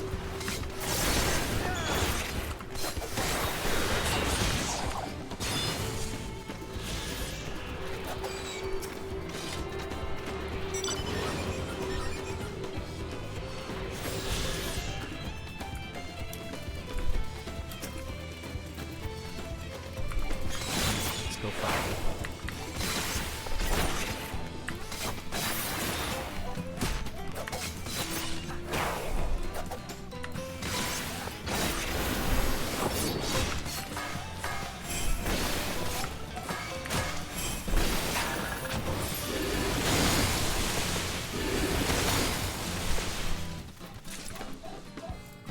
Leave me alone, please. Oh, this is also from the benchmark. Actually, we have seen this before. From the benchmark. This is that scene where your character's riding a chocobo. So far, all the cutscenes in the benchmark haven't really occurred the way you think they would. Which makes sense. But I'm kind of disappointed because in the benchmark, they made it seem like your character's gonna be like holding on to things and like grabbing objects and interacting with them. And so far, it's still the same old gesture forward emote. Grab at nothing emote. I can't believe they made that button useless. Phantom Kamaitachi. What's the point? It grants 10. It grants...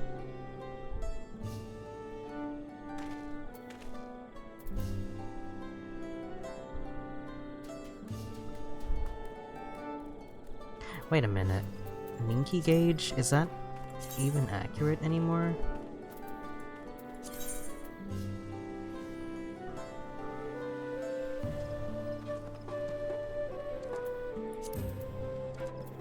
that is the Nikki gauge. I'm thinking of the Huton gauge. That one was better. I don't know. This seems kind of weird. I guess it's more for people that don't have that class maxed out, but whatever.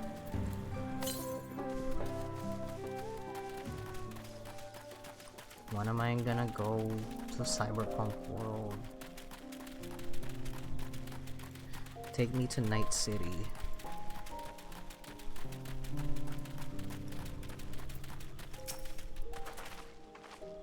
Good. Everyone's accounted for. Rosh is up ahead. Must be on our way. He's not gonna let me complete the mission because I'm level 93. No! We are gonna do this. Since I've attuned to the Aetheryte already. We're gonna go to Ilmig, and we're gonna do this. Sorry for the delay. Sorry, not sorry. We're going to Beetle Loran, and we're gonna go hang out with the Pixie. See, I didn't do these specifically for this reason. I was like, listen, I'm gonna need it during the stream, I bet. All these little detours we're taking to make sure. Listen, could I have... Oh wait, no, not Elton. What am I doing?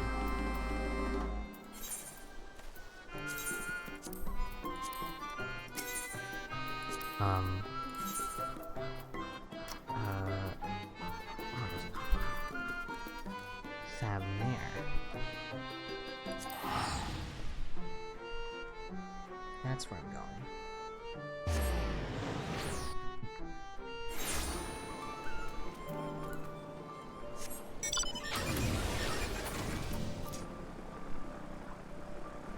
I love the little bit of steam that comes out when it transforms. Such a cool design. It makes me want to play FF9.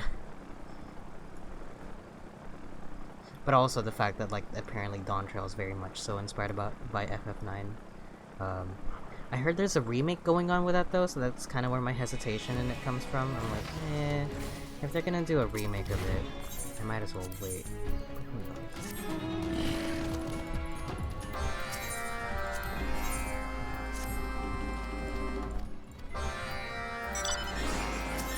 Society Place. They changed the name of this thing so many times.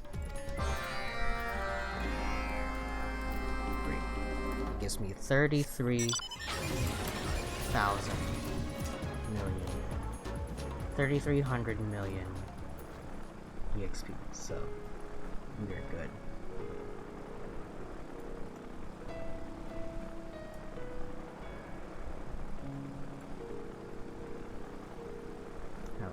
How's everybody enjoying the Dawntrail? Oh, look how shiny the Aetherytes are now.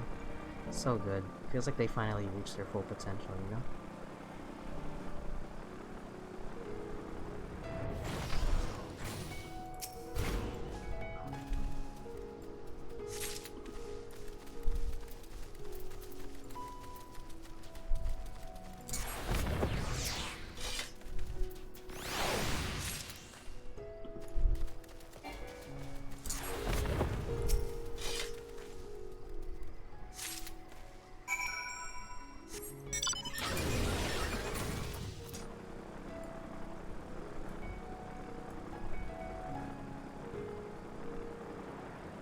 Also, just the slight updates to the skybox also is really nice. I remember the very first time I played this game, the skyboxes were like 480p. It felt like it was not updated.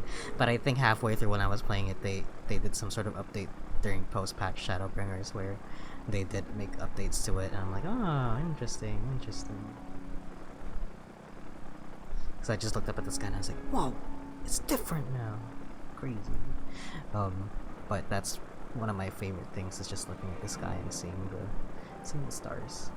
Again, I love the idea of the stuff you see when you're out in nature, but I just am allergic to nature. Very much allergic to nature. I don't do it on purpose, it's just...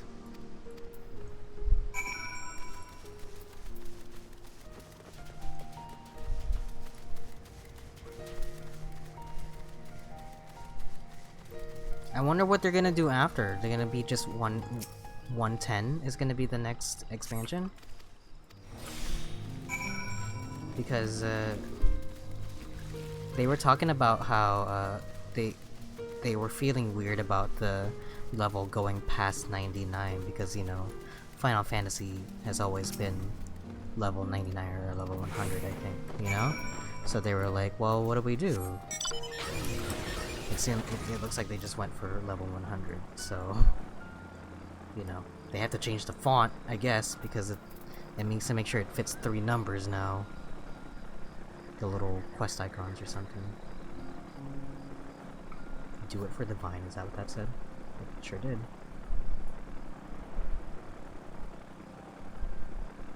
It's also funny how like little details, like the mount tilting, is so entertaining to me. And stuff that you wouldn't even notice if you're like a brand new player.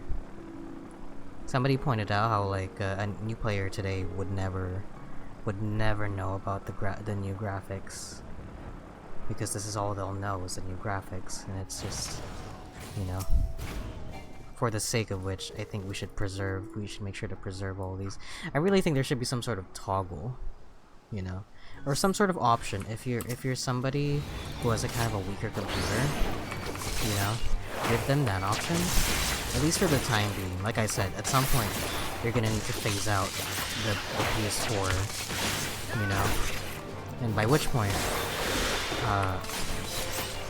if you haven't upgraded to a point where you can actually play this game that is on par with the graphical quality of a PS5, which I'm gonna assume will be like 5. That's different. I'm definitely not saying everybody has to upgrade immediately. You know, I wouldn't want to, but considering that this graphics update is kind of recommending everybody to be at like processing power of a 2080 or 2070, I think they said was the recommended specs. I'm gonna assume 10 years from now they're gonna do another graphics update that is closer to like my graphics card, which is a 3060, you know, which is not high end, but it's definitely good enough.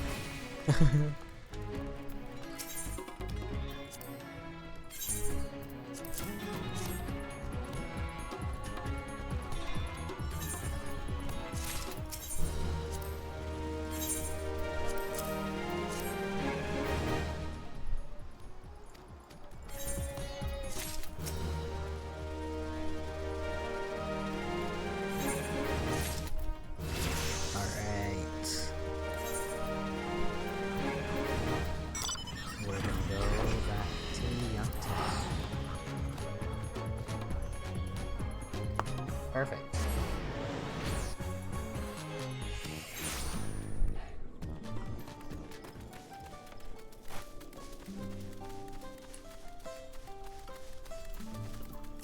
I'm not gonna be playing for much longer anyway either. Maybe like another half hour. Kind of a shorter stream today, you guys.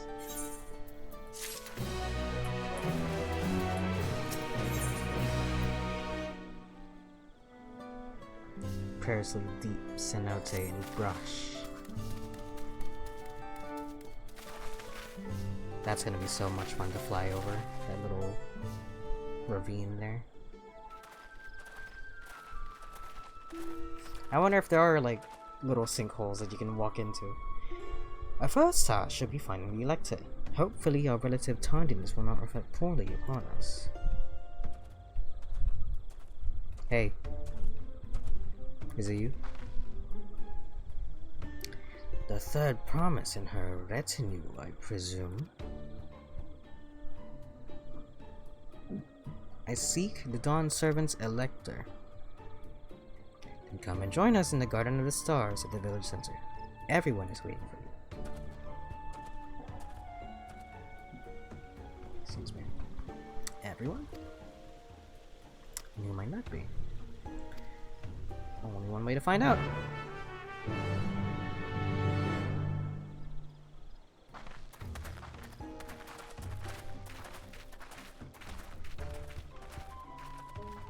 As far as more stream, I might not stream tomorrow. I may. If I do, though, it's gonna be pretty late, like this. Well, I'm gonna try to stream a little bit earlier, but it just depends because I have to cook for my dogs. At last, we are graced by the presence of the third promise. Shut up. If I'd known we'd be waiting on your mangy hide, I wouldn't have bothered with Ligarmanda in the first place. He's crazy. He's crazy. You self-serving piece of weaver dung! Do you have any idea how many could have been hurt? Like literally like a generational like entity imprisoned by its own magic, and you're like, whatever. Nobody's just. Why aren't we just stabbing this guy right in the face right now? What's going on? My name is Hunmuruk. As Ibras Rash, I have the honor of serving as Elector on behalf of my people.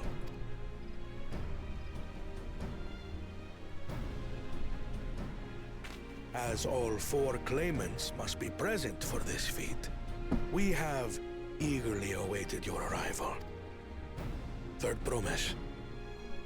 If you would please join us.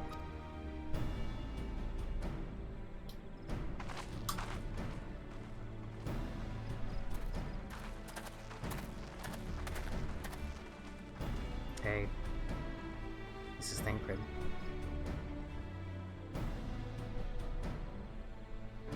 Is it a quiz? Thus far, you have faced each other as rivals. The feat of repast, however, will test your cooperation. You must complete this challenge in teams of 2. Bakul Jaja counts as 2 people. What? You expect us to work with one of these weaklings? Be warned. Only the triumphant team will receive keystones. I advise you to cooperate with your partner.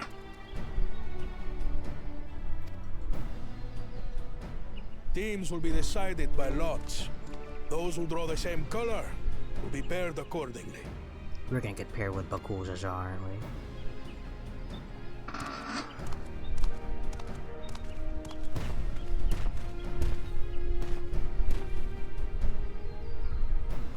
Well forbid Wuklamat is paired with Bakul Jaja. After all he's put her through, I wouldn't blame her if she did something rash. I might even help.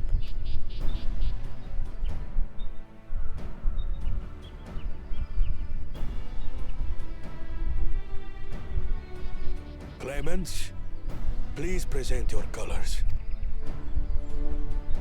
Red. I have red. Blue. On separate teams, then. And the rest? Red. Okay. Which means... Hey. Big Together again, brother. as fate would have it. victory's as good as ours.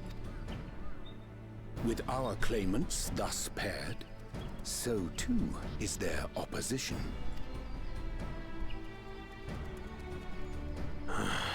Not the one-head. Team Scalies versus Team Furries.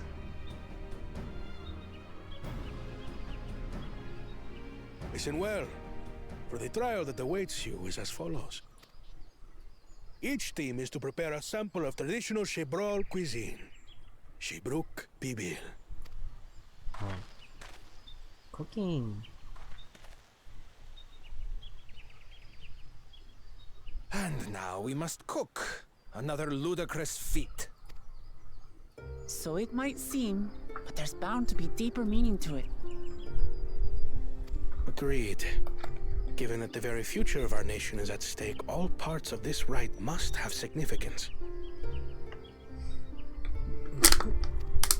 Start my water.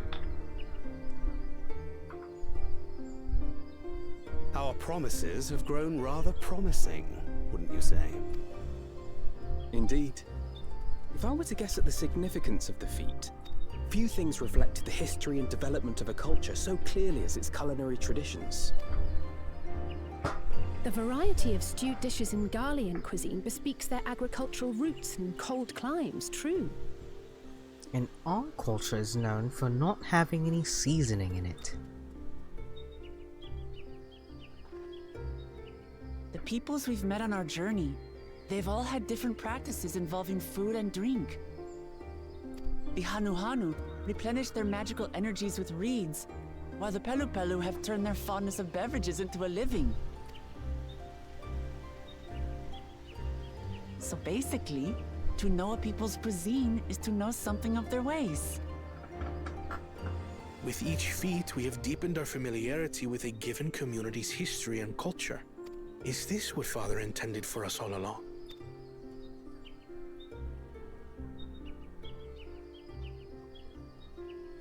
But a leader with his vision must see that the past doesn't hold the answers we need.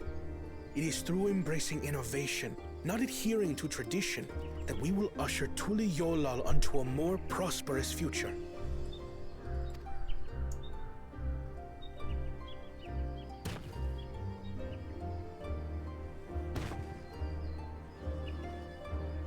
The rules are simple.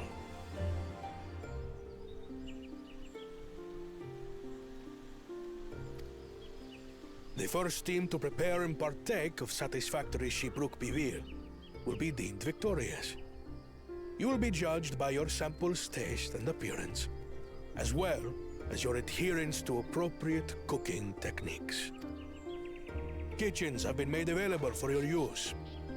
Note that you may be asked to retry should your dish fail to pass muster.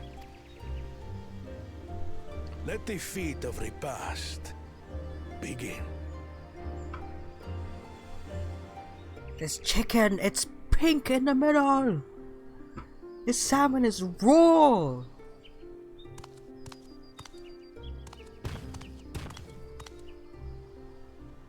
I've never actually heard of Shibruk Bibil before. Delight, I wonder.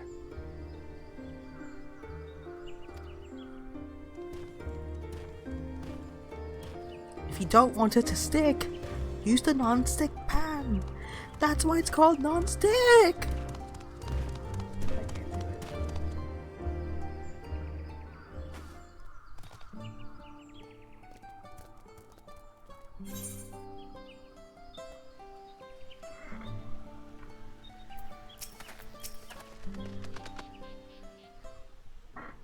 Please give us a quick minigame. How fortunate that this feat's unique stipulations have frustrated Bakul Jaja's attempt to delay us. Serves him right, that's what he get for endangering my people with his schemes.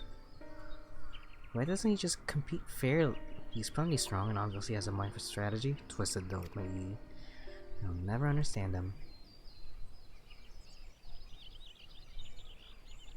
My lamp's getting super hot. Putting aside our competition for the moment, allow me to express how glad I am for this opportunity to work together. As I see it, our team possesses a distinct advantage.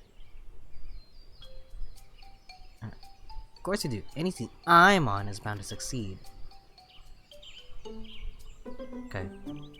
Yep.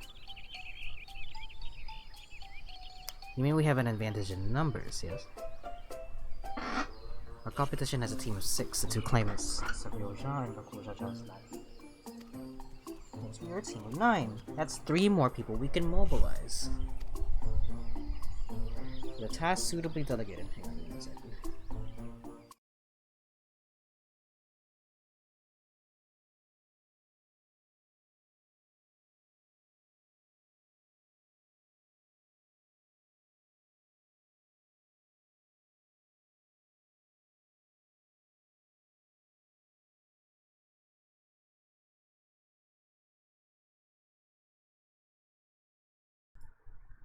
Switch me to some shorts. Too easy.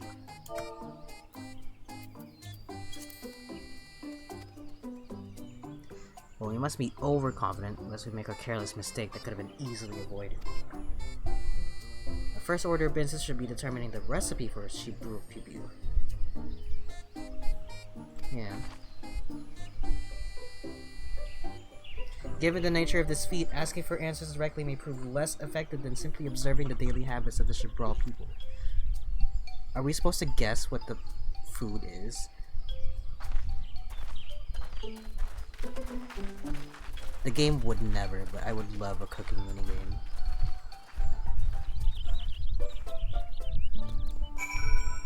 I feel like that's what this game sorely lacks, is minigames. I mean, you know, not that you need to, but it would be nice, wouldn't it? Give us some minigames. There are those little, like, games you can play in your inn, but, you know, give me some area-specific stuff.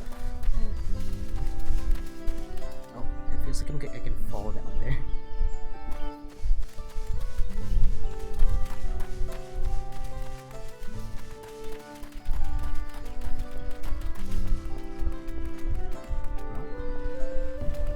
Give me a ladder climb animation to go up here too.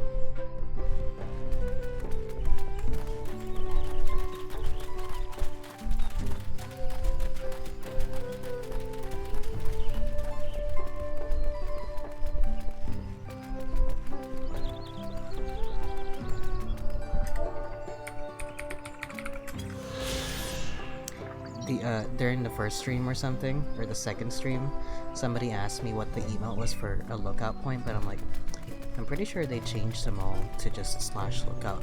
I know in A Realm Reborn it was like different, like you had to sit for some of them, you had to like do something else, you know, but I'm pretty sure they've made it so that now it's all /lookout.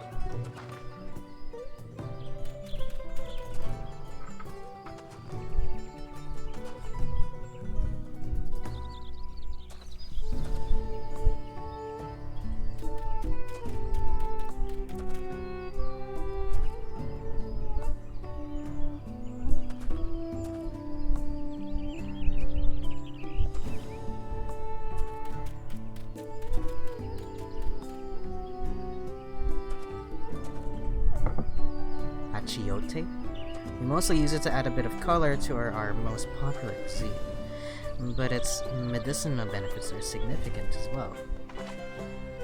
Okay. Oh. Ooh. Wow. You can feel the heat from it.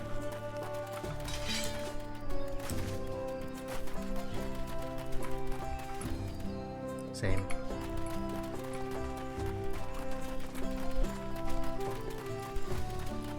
See, like, this village feels nice and small, but it makes sense for this village to be nice and small, you know? But, I don't know. The recipe for Subro Pibu? A dish so delicious is meant to be shared. At last we were freedom from divulging anything. I only hope there's still a brook to be had at the market.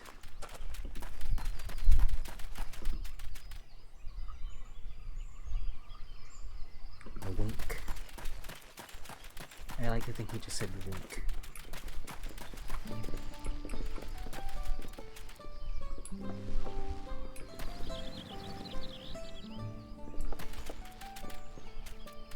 That's so funny.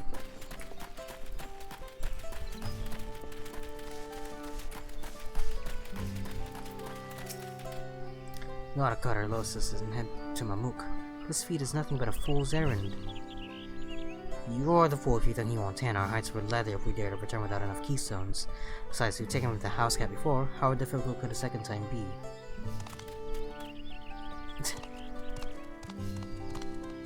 That wasn't even a clue.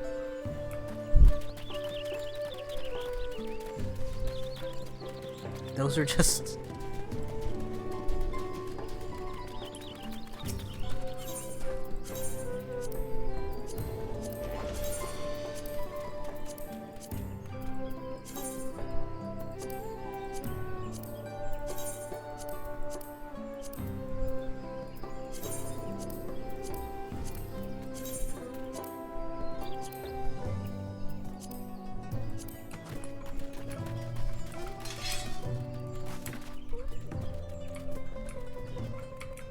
jump into the ravine.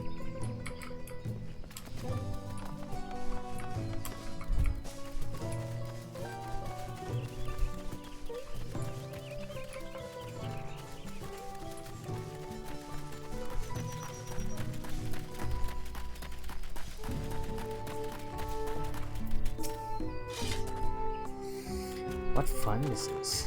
Bright banana peel.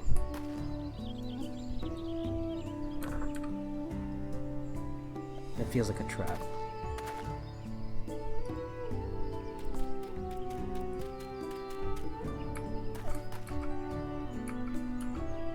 Just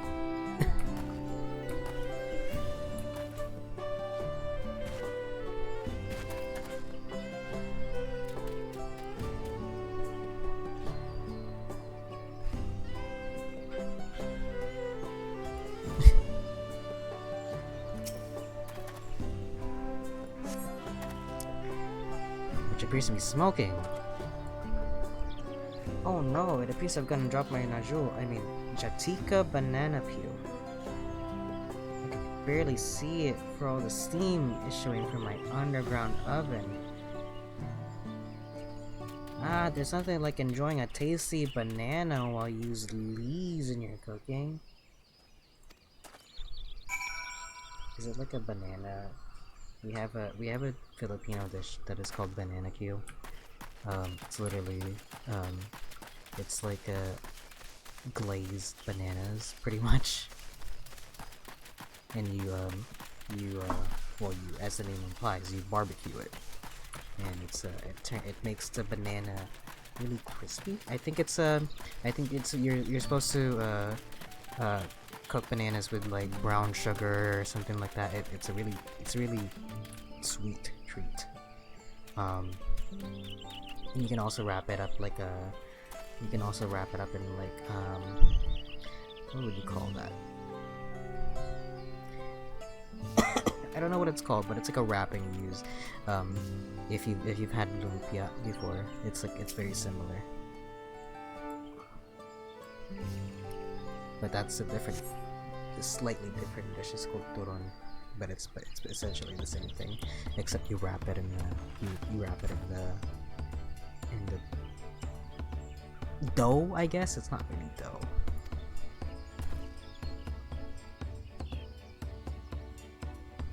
What did we discover about Shibrook?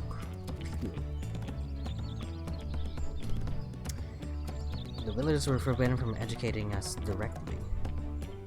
Many were still preparing it as one might staple a dish, and observations of their technique yielded clues enough.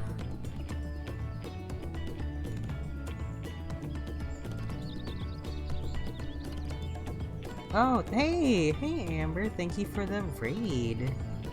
I really appreciate it. Hi, welcome. The lady blending local herbs and spices was only too happy to describe the ones I didn't recognize, while neither confirming nor denying any relation to people. But one in particular she attributed to all comments. And thank you for the follow, I really appreciate it. One in particular she attributed to all comments she brought dishes. At Quixote? See, the Nishuro Pibio is indeed a dish as ubiquitous as Alfino claims. We have confirmed our first ingredient. Meanwhile, I did observe a cook burying bundles wrapped in the leaf of Najul or banana in certain localities. It would seem the use of subterranean ovens is common. It sounds like ads, I'm sorry.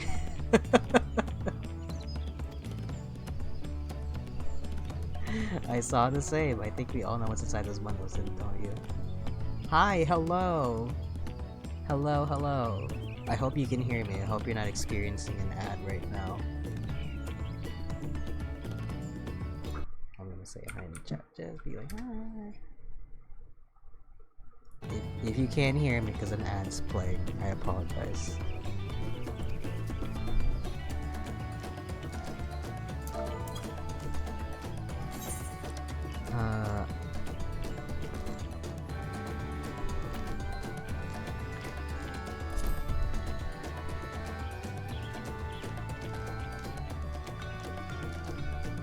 As would be expected of a dish called Shibrook Pibio. This dish is one of Ibruk, flavored with a combination of spices that include antinote and steamed underground within Najul, or banana leaves. Lots of Filipino dishes. I can hear you, but I don't know about everyone else. You have to set to follower subscriber only chat. Did you know that?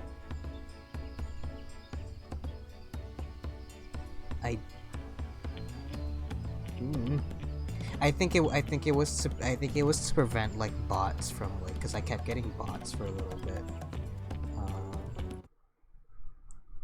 Maybe there's a way for me to change it. How do I change it from here?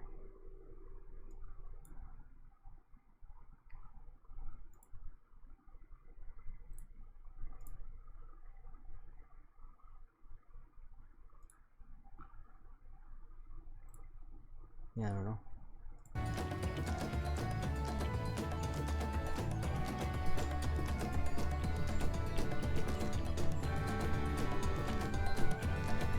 I think I'd have to log into Twitch Touch if I want to change it.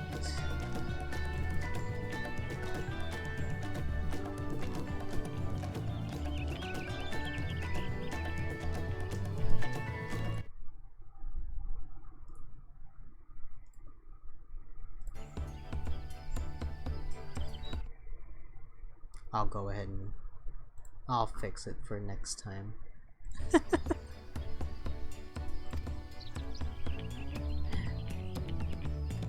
As a staple cuisine, its ingredients would be close at hand, which is why Thancred and I scouted the surrounding forest while you all were exploring the village. Between the local vegetation and Wildly Brook, we should have everything we need in regards to meat and spices. Leave it to the master cleaner.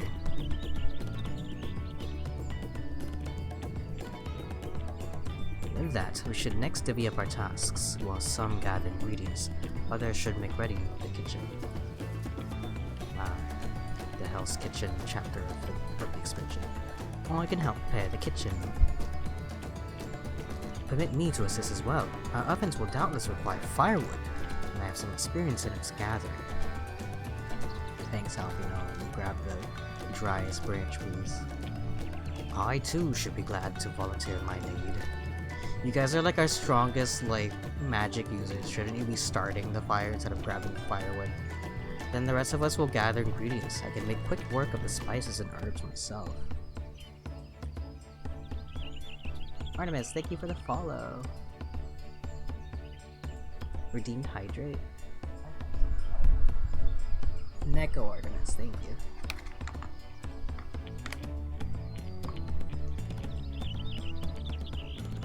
Oh, if you can hear it, I'm drinking water. You all should be drinking water. It is like 800 degrees. That's your mod. Welcome, welcome. As for the Najul leaves, I believe I am capable of acquiring that much on my own. Be warned, you won't find Najul in these parts. They only grow in the Jatika Heartland forest far below these. Such an incursion may be time-consuming. Perhaps we ought to try bartering first. This feat encourages our communication with the locals after all. Oh, another bartering chapter. Amati, Sora, if you would accompany me in my errand. Cool beans. Makes me hungry. Alright, go team go. We begin the cooking portion of the challenge.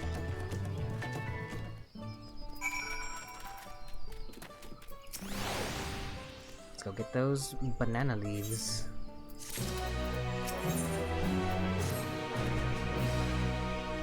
I assume you just finished streaming then, Amber? How was stream? So sorry I did not get a chance to chime in. I need to re-download Twitch on my... I got a new phone, and I'm still re-downloading all my apps, and I don't have Twitch on my phone. How's the game going? It's great so far. A lot of people have already finished it, and a lot of people have very mixed opinions on it. A lot of people are really loving it. A lot of people are really not loving it. I'm leaning towards loving it. I love the smaller stakes, just because the previous expansion was very much so like so the way this expansion has kind of been advertised is it's kind of meant to be like a we're starting over, or not starting over, but we're trying to like reset the stakes a little bit. So like we are literally traveling to South America, or Final Fantasy XIV's version of South America, or like we're having smaller stakes, and like because the last expansion was literally like we are gonna go to the center of the universe and save all the parallel worlds, and it's like you could not devise a stronger, tougher like end goal. And so this one is literally we're helping somebody run for president in the foreign country of Brazil. Hey, did you need something? But it's entertaining so far. All the new characters are really nice. I quite enjoy it. It feels like it feels like the kind of story that I would want them to tell. You know, following, you know, the last one. You know, it's meant to be a restart. So like we start off small here, and you know maybe the next one maybe we can raise the stakes a little bit better. You know, but I the way that this game goes, I'm slowly making my way from the beginning of the game. I see. So how far in are you? For purposes other than Shibu Pibio. Unfortunately, I've just used up my last. You'll have to travel to the lower forest for more. Golmagic Grove is the source of the finest Najul leaves you'll find. The wild variants you sometimes see in city markets can't compare. You see, I'd hoped to avoid such a lengthy venture, but if there's no other way to obtain our ingredients, then to the Jatika Heartland we shall go. What made you get into it in the first place?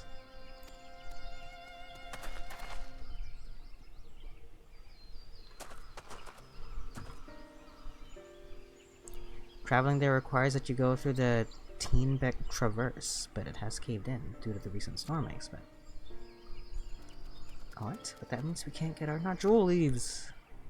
But we can't we? If there were no other ways of procuring them, you would have suspended its feet, or else altered its objective. Yeah. Sorry for the interruption, but having overheard your conversation, I felt compelled to chime in. Any last-minute advice you'd be willing to share? I bet Bakul Jaja is just gonna steal our dish or something at the end. Fuck her. Only undertake the feat of her past with an empty stomach. You may find Shibruk Pibio to be a delicious but daunting dish to finish. It better be fucking good. It better be Monster Hunter World levels of Ghibli food. Still, there are no leaves here. We can't travel for more. How are we supposed to gather all our ingredients? We steal it. These feats are meant to deepen our understanding of the peoples and cultures of Tulihiola. So perhaps there's something about Shibruk Pibio that we have yet to learn. Something of significance other than its recipe or ingredients. I beat the Lord of Levin and I'm assembling the Crystal Braves. I got into it from a group of my friends suggesting it and one of my friends buying it from me and installing it on my computer when they were setting them up for me. just stealth install FF14. That's how you do it. Oh, but so you've met Alfino then. If you've well, of course, Alfino's like probably one of the first people you meet. So it's about him and setting up the Crystal Braves. I remember that part of the story. Yeah. So wait, if she, are you running the game like the full version of it? Okay. Because I'm wondering, because I was like, there is an extended free trial. It's $70. Because otherwise, it's like a subscription service. Like, who was the first to make it? Its history, that sort of thing. Oh, okay. I was like, the subscription service is like so extensive. Like, that's what got me into the game in the first place. Yeah, because like it was kind of a hard sell in the beginning, if I'm honest. But you know what? I'm glad that more and more people are like enjoying it and playing it. But yeah, glad you got a nice beefy PC too to play this. It's really fun, and you get to experience the game with the graphics update. I envy you, because I would love to go back and do it. I just don't have the energy. But I would love to see those cutscenes again and like see the changes in the graphics also, because it's really crazy. If you ever see like if you ever one day want to search that up, like what some of the characters and like the areas look like, the lighting, the game looks exponentially prettier than it did before.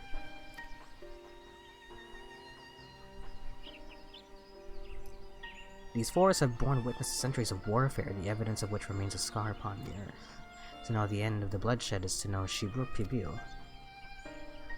What does themed Ibruk have to do with bloodshed? So not, but I'm loving it to be but I missed some of the stuff I was able to do before the update. Like what?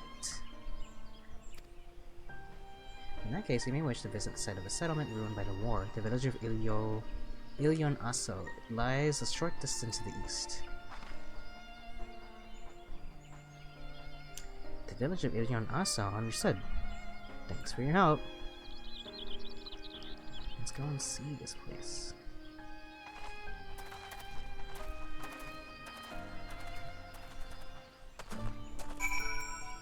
Cool.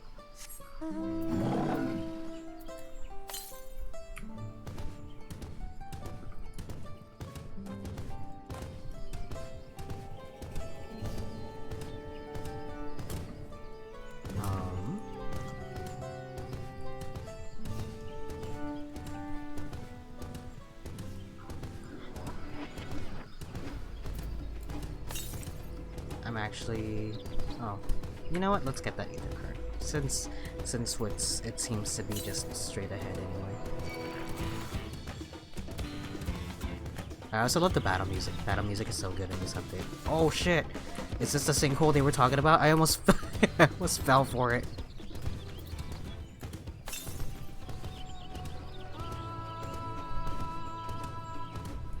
I wonder if they'll let me swim in that water.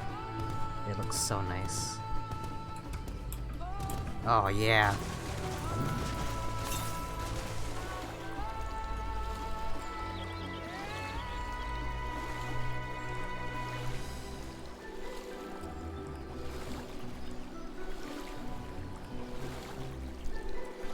These areas feel a little bit smaller. Or not smaller, but I enjoy it if it was smaller, you know what I mean?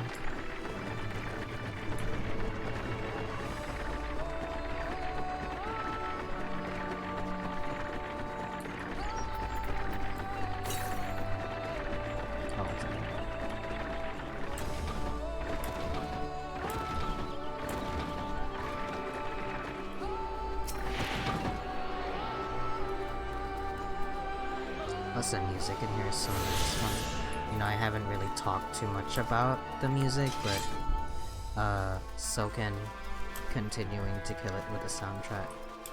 The man is a legend, and it takes a passionate team to make this, and the Creative Studio 3 really lucked out when it came to getting people like Yoshi P and Soken and all the different writers and everybody involved. Can I go to that fish? Go hang out with that fish.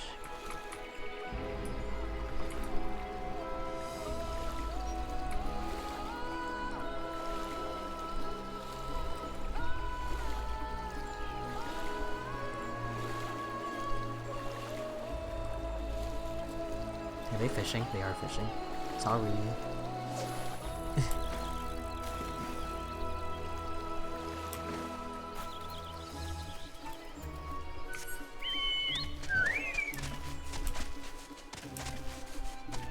What are those?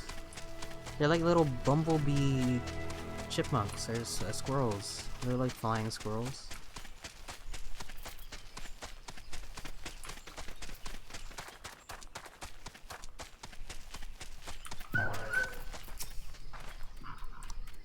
The village of Ilyon Aso must be further east. Let us continue with haste. For all we know, our competitors may be on our heels.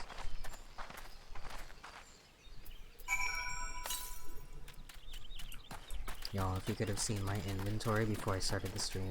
So like I said before we started stream, Like before we started stream, I did a bunch of dailies with my friends, and I also got rid of a bunch of like garbage in my pockets to help with that free company. My inventory is still filled with so much bullshit. I need to get rid of it at some point. It's already like almost full. You'll just see it pop up at one point. Welcome back.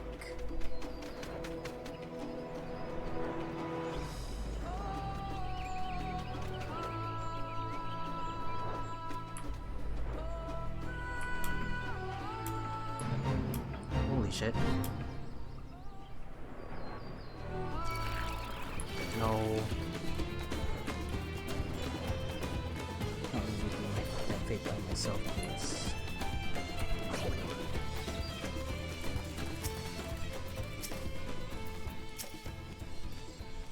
Talking to a friend of VC.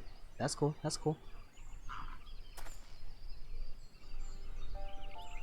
I'm chilling.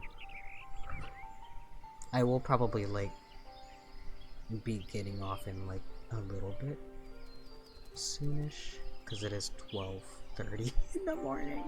I'm just like, all my friends are like getting so far ahead of me in the MSQ. I'm like, I want to catch up. I'm so enamored by this story. I'm so excited just because, again, I think I was starting to point up earlier, but I got distracted. Was that this is like the start of a new era. They said like Dawntrail was gonna be like the beginning of the next 10 years of Final Fantasy XIV. And I'm excited to see it through, you know? I'm excited to see it through. So far I really like it, you know? Like, I'm really interested in telling a story that doesn't really involve your character being the main character. You know, like I feel like your character had a lot of like character development throughout the expansions, and so kind of having them take a backseat and just kind of making reference to the fact that like here's a new character, Woklamat, who is like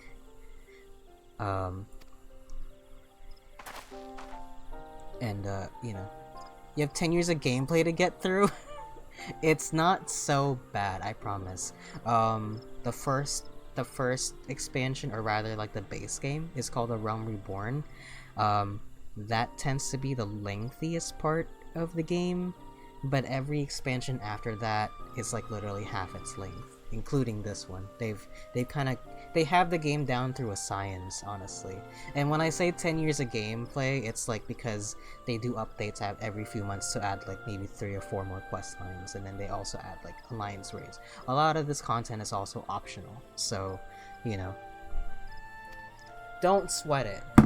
In fact, Yoshi P highly encourages people to take a break. Any content that exists in the game will always exist in the game. I mean, there are like timed events, like one time the Yokai Watch event actually just ended, so you know that's gone now. But you know, it'll probably come back. Fall Guys was in here the other day. I'm headed into A Realm Reborn right now. I did my first raid the other day. You're actually in A Realm Reborn right now. A Realm Reborn is the beginning of the game. So if you're already in the Crystal Braves, hey, you're already going through it. Like, what level quests are you doing currently? Because I don't remember exactly what level a Crystal Braves are. If it's like level 30-ish, maybe? Her third promise was on her way to the site of deep historical significance. Ilu is a shipwright who came to our aid during the Feat of Reeds. That's right. You are a member of the Third Promise's retinue? No. My name is Kona. Pleased to make your acquaintance. That's a good name. A familiar name. Oh no.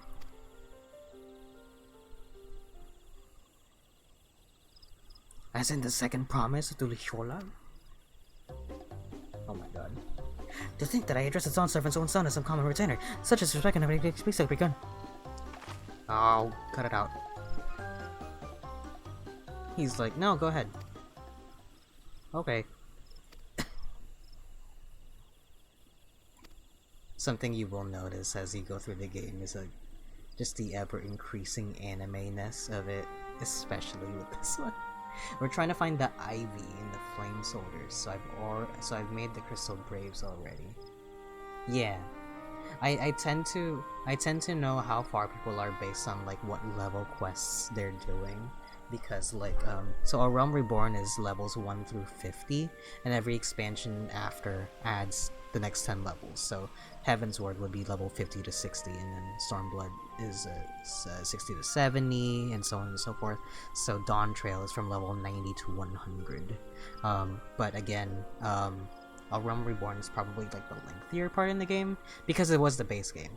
I don't know how much of the history you know about FF14, but I would love to tell that story, because I love repeating myself.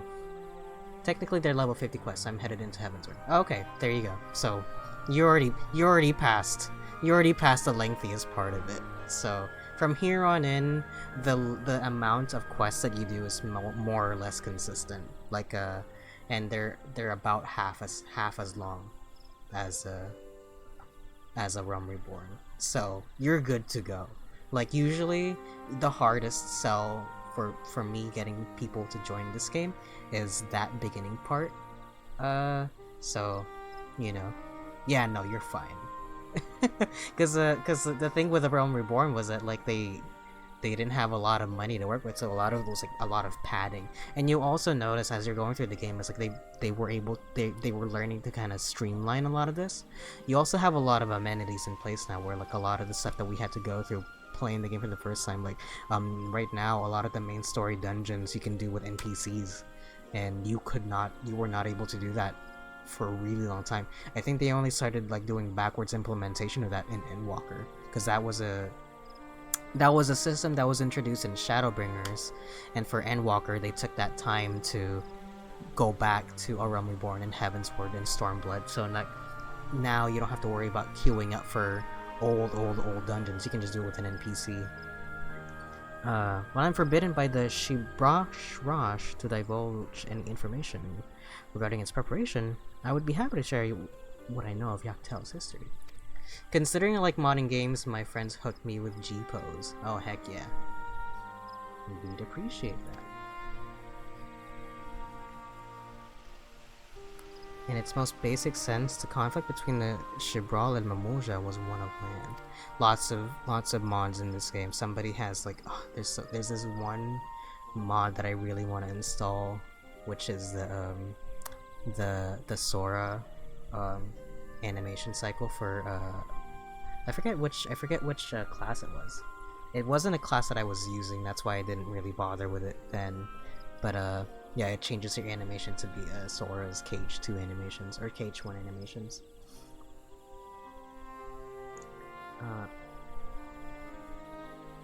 The Mamuja lived in the lower forest, where the thick canopy obscures the sun and the soil is unforgiving to crops.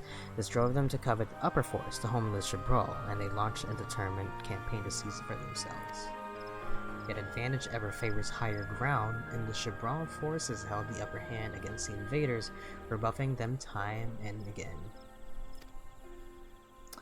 But as the state of this village would attest, the tide would eventually turn. What brought it about? Something you know all too well, the Blessed Siblings. Oh, Galu Jaja. You must understand that Mamuja were once a people as much at war with themselves as they were with others.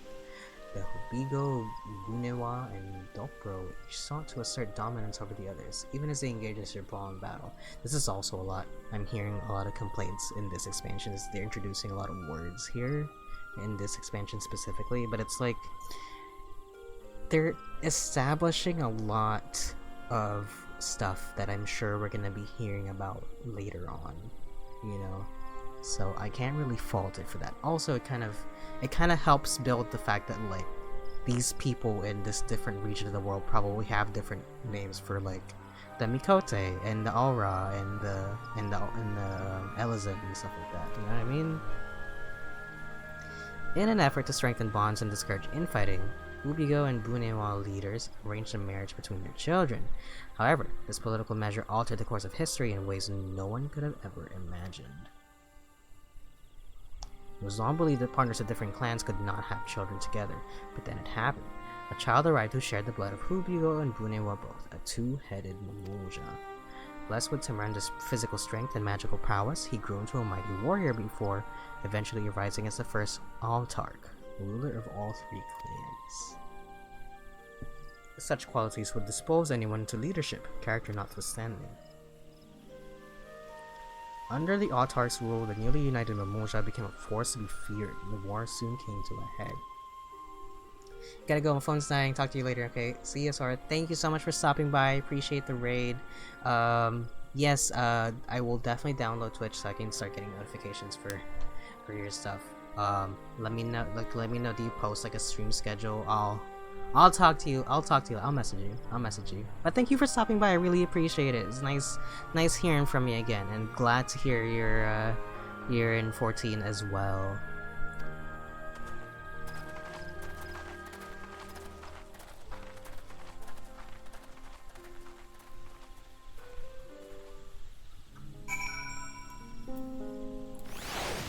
Onward to the next part of this story.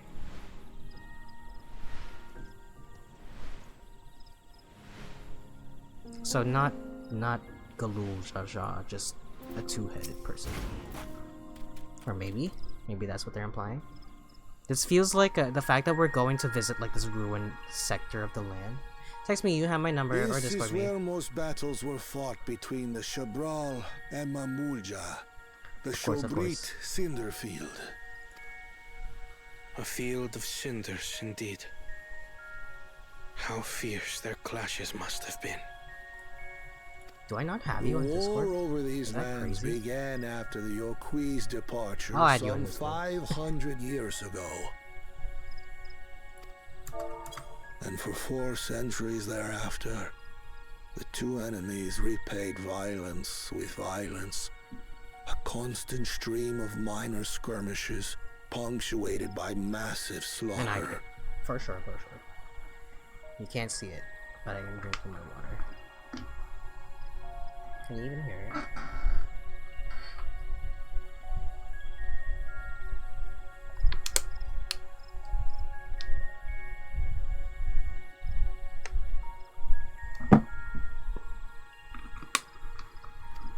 Until Father ended their endless conflict 80 years ago. Accompanied by a retinue of only 6, the Dawn Servant opposed both armies and brought the fighting to a standstill. First they sealed Valley Armanda at full strength, and now this. It was during this armistice that both sides gathered for negotiations at the Dawn Servant's behest.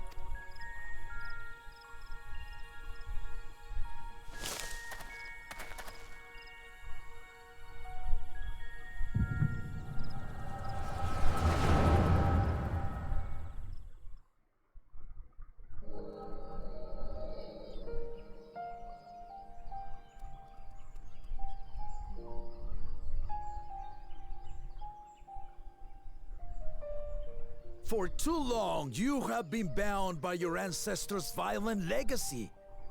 It is past time you broke free of it. Tell that to the Scale Scum! We fight to protect what is rightfully ours. If not for their greed, we'd be living in peace. Buff your tails and scurry off, then! Cowards like you ill deserve the bounty of this forest.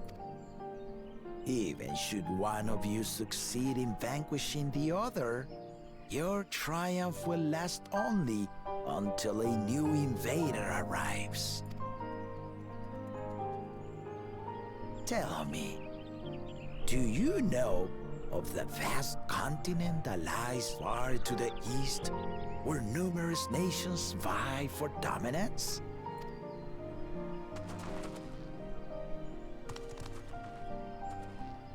You do not.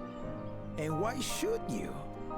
Affairs beyond the salt we have no intention to cross are of no consequence to us.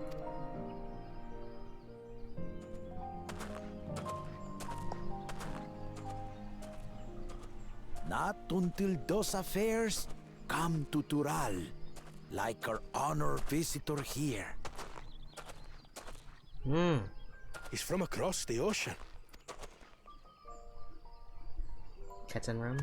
I've been to the ocean before, and it's nothing but water farther than the eye can see. What sort of vessel could possibly reach its end? That such technology exists is indisputable, as is foreign powers' awareness of Tural. If any such country were to develop a taste for Turali soil and bring to bear the might of innovations we can only imagine, what do you suppose happens then? Thank you for the follows, You sociological. do not know the warlords of the East, but you know that if they came, they would not settle for a single forest.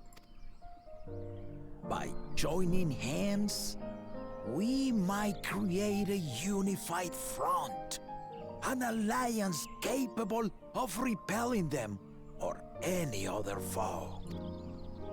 There is no greater proof of these than my companions and I.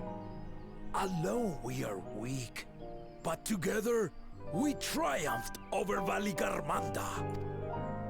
What? You defeated the Sky Ruin? I'd take you for a liar if the sting of our own defeat wasn't still fresh. Their coordination was indeed impressive. How the Belu stymied our efforts to cripple the Yokui's legs and defend our ballistas. And when we withdrew to strike again from a distance, the Hanu called the winds to make our arrows miss their marks. In seeking to exploit their weaknesses, we only subjected ourselves to their strengths. Those strengths are born of cooperation. The guiding principle of the nation we envision.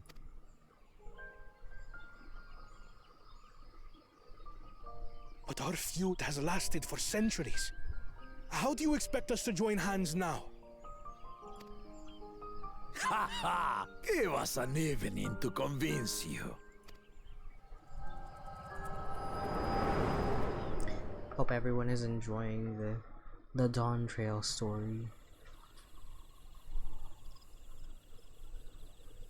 For anybody here watching, I do have the previous parts here also on Twitch and on so YouTube. began that legendary banquet. Ah, they had a big party. How very One One would Piece. not expect sworn enemies to abruptly drink to each other's health, and, indeed, a tense silence hung over the venue.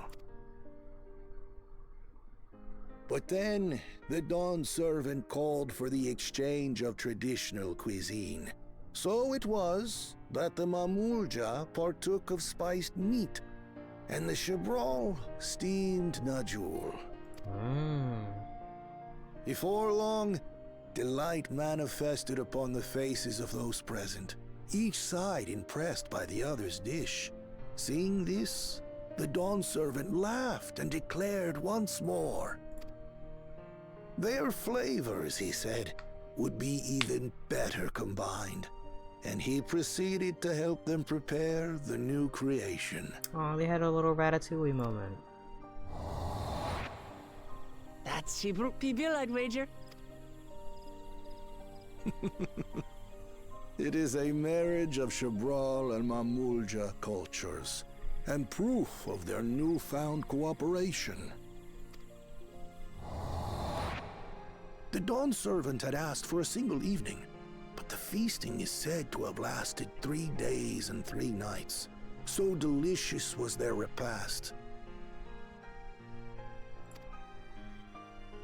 In the end, a peace accord was reached, and the Dawn servant's words at that time still illuminate our way forward. Ignorance begets strife. Understanding begets fellowship.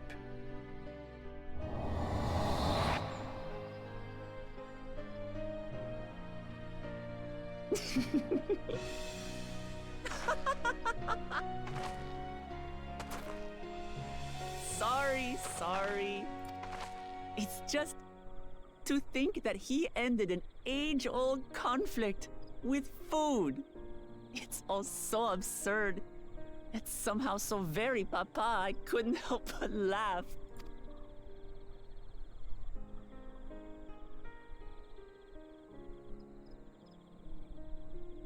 Ignorance begets strife. Understanding begets fellowship. Now then, I trust you understand the significance of Shibruk Bibil and the history it has written. Absolutely. Thank you for sharing the story with us.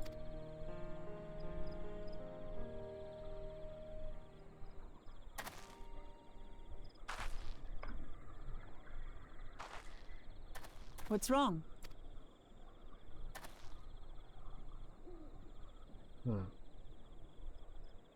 Someone was there, you say? Perhaps our competition is cooking up some scheme or another.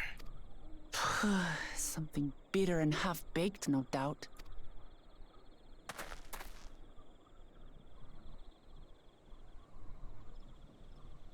Lot of good emotes from the main character. Papa really did live up to his words. He traveled the land and learned about our people's myriad cultures. And we're doing the same now. What's this?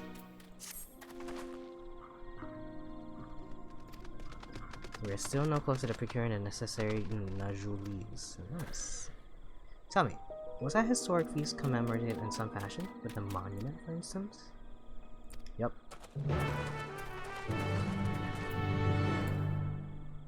Am I anywhere closer to me? Oh. Walk forward.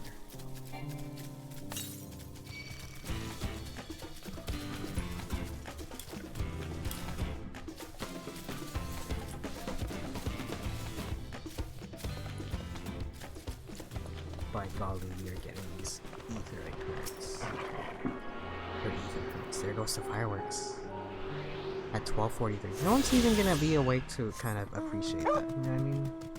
Also, it's like it's so hot. And, you know, like not feeling very patriotic at the moment.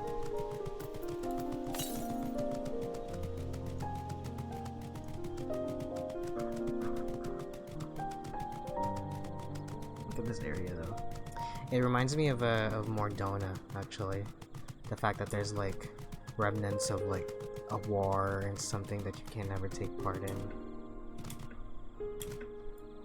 I've always been interested in that part of 14. The fact that you can't even access it properly. Of course, there's people that are still able to play it, but not to an official capacity, I guess.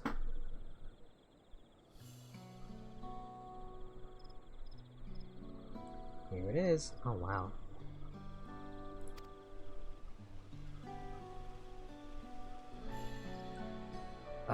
Offered up by the two factions, these weapons symbolize their vow that they would never again raise arms against each other. This isn't your island sanctuary. It's not. I walked out for once. Since this feat demands a journey through history, I thought it only logical that a monument like this might steer us true. Hey, speaking of which, we had that big moment with Wuk-Lamat earlier, and I get what you mean when they kind of write her as a bit one note and a little, I don't know, you know. I still personally don't think that it's that egregious. I mean, I'll have to see how she develops as a character, but I honestly, I feel like that's what her character is. Just very much I love peace. No fight, only peace. You know. I'm hoping that it builds up to a point where she learns that that's not necessarily how you should go about this. Like, you can't just piece your way through everything. Like, you gotta have a mixture I don't know how to describe it. You know, I feel like they're all kind of extremes in their own way. Like again, Kona is very much reject tradition, embrace modernity. Zaralja is very much peace through war. Saw someone compare her to Sora. That's...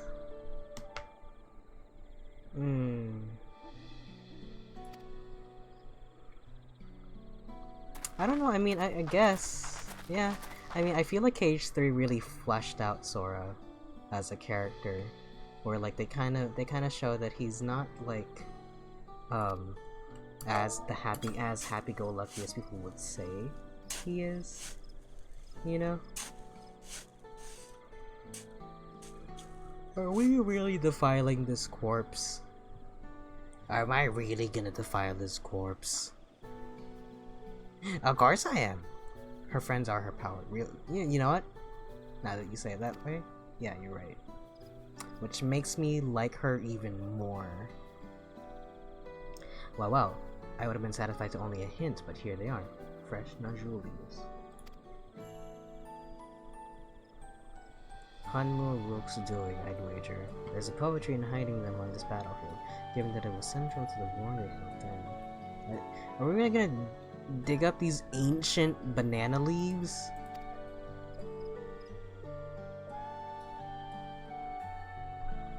Oh, no, okay, no, we planted, okay. Sorry, I misinterpreted that. We wouldn't have found these leaves without your help. It was my honor to render assistance. And with apologies to present company, allow me to offer my encouragement as well, I promise. Ever since I witnessed your performance in the Feat of Reeds, I have been certain that you are the claimant most worthy of leading our nation. All devised solutions to the Hanu's ailing crops, but you alone sought to know their culture and revive Ihana, even if it seemed unrelated to your task. No one cares more for the people of Tulihiola and what they hold dear. You wouldn't eat ancient leaves? I'll wait until after the ad break to answer that. That's crazy. some aged banana leaves. Should you again require the historical musings of an old shipwright, I am ever at your service. But now I take my leave. I wish there was a way for me to, you know, control the ad breaks, I guess. Can't agree with that. I take my leave. I take my leaves. We have what we need. Let us return to Ikrash. When do I get to go to Night City? Hanging around here in the forest. In the Keyblade Graveyard.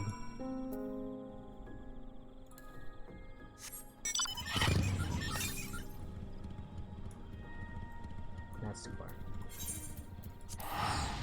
far. No, I wouldn't eat ancient leaves. Well, maybe.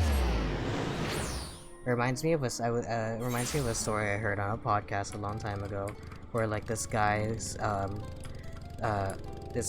had a family friend who owned some cabin out in I forget where, but basically while they were clearing out their little shed, they found they were like a syrup.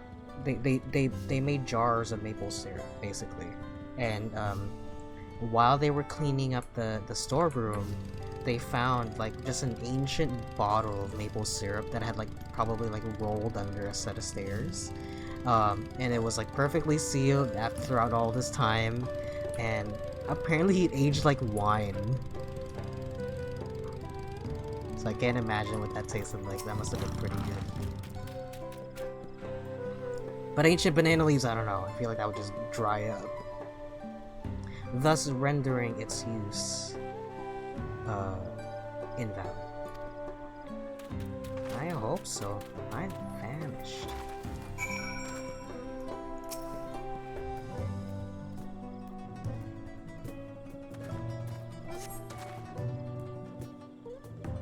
How close am I? Oh, you know what? I saw that mount you were talking about. fucking Google spoiled me. Like, you know how you open up a new tab on Google and it'll show you recommended articles, and it just said, here's this mount you can get in the new Dawntrail expansion. I was like, that's crazy. I want it. I want it so bad.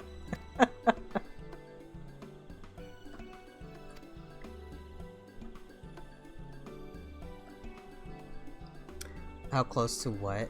How close am I to Night City? Evu was here? I would have liked to say hello. Too bad he hates you. He loves me, the third promise.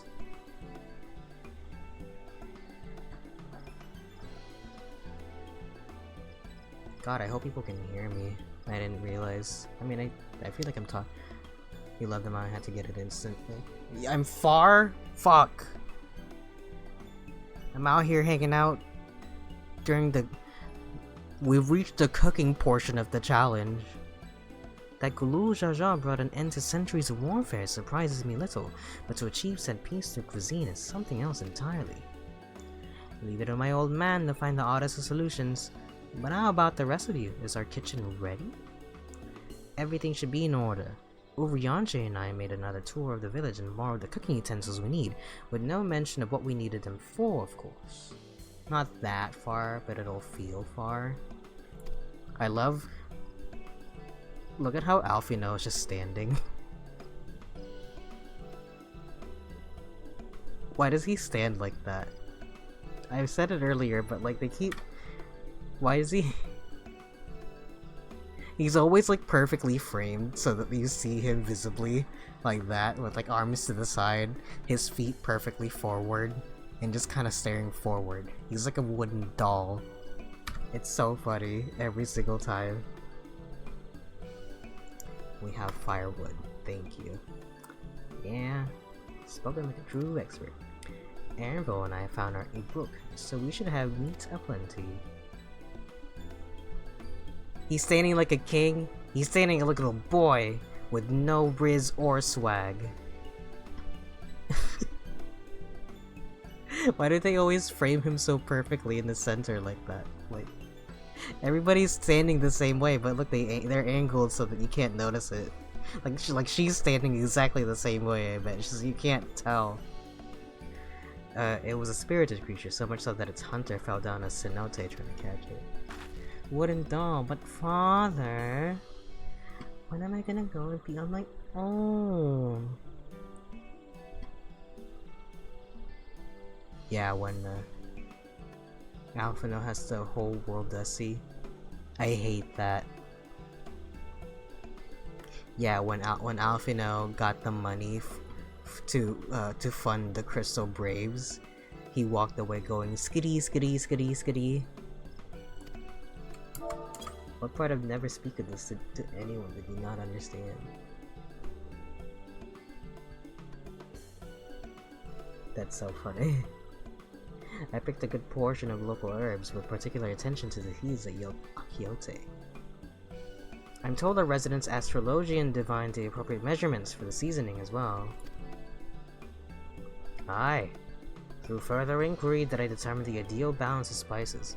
This feels like cheating, you guys. Then all that remains is to prepare the dish itself. I presume that at least one among us is versed in the culinary arts. I can hardly claim profound skill, but I have cooked for myself. You can leave the rest to me. I wonder if there's like a different line that gives an option if I had like a cooking class. Cause isn't there like a crafting class that is just a chef? Is that called cooking? I could use your adventurer's grit when it comes to skinning the brook. I wonder if she says like that. I wonder if she says a different line if you're like a... What's the cooking class called? Yeah, what is it called though? There is a cooking class, but I don't know what it's called.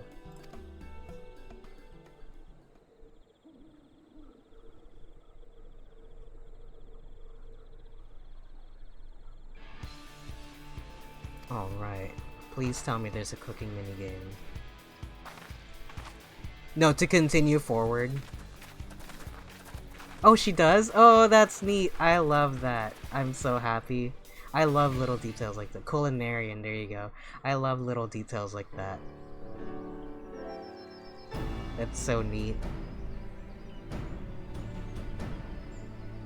I was worried they weren't paying attention anymore because there's that part where you have to hide, and I try when following. Oh, it smells so good. When you're hiding, when you're trying to tail an NPC, and I tried to use the ninja's hide ability, and you got caught anyway. I thought maybe they weren't implementing little details like those anymore. I guess I kind of get it because like this mission is specifically for tailing and hiding. But that's neat. I love little lines like those. It really shows like attention to detail. Good, there is still time. I shall prepare our sample at once.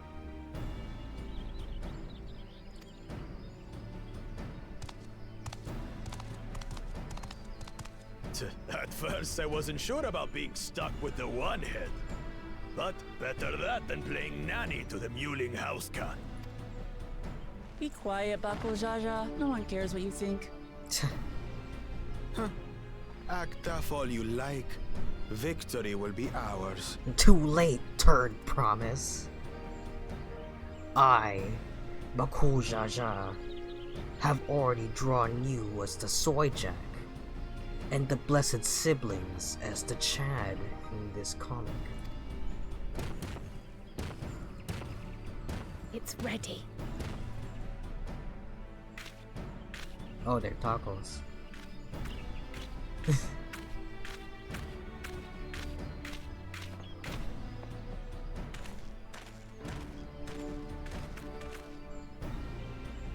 Apologies for the wait. We submit to you our Shibruk Pibil.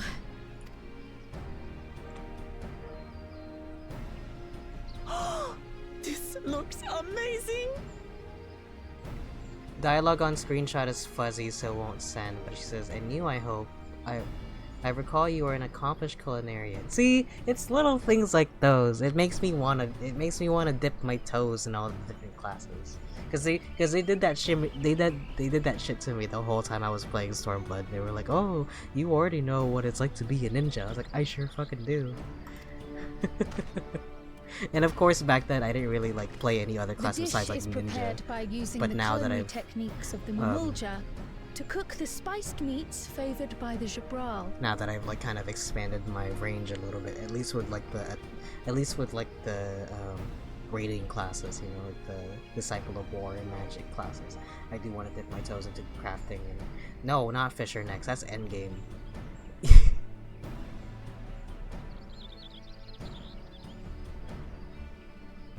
You have to pick which one for me. You have to pick which one you want me to do, fishing or Baja.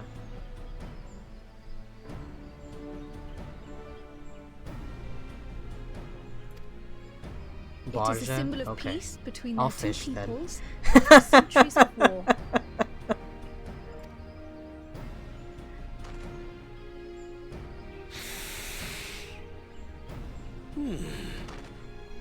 Both the ingredients and your methods appear to have been correct. Now then. I'm following.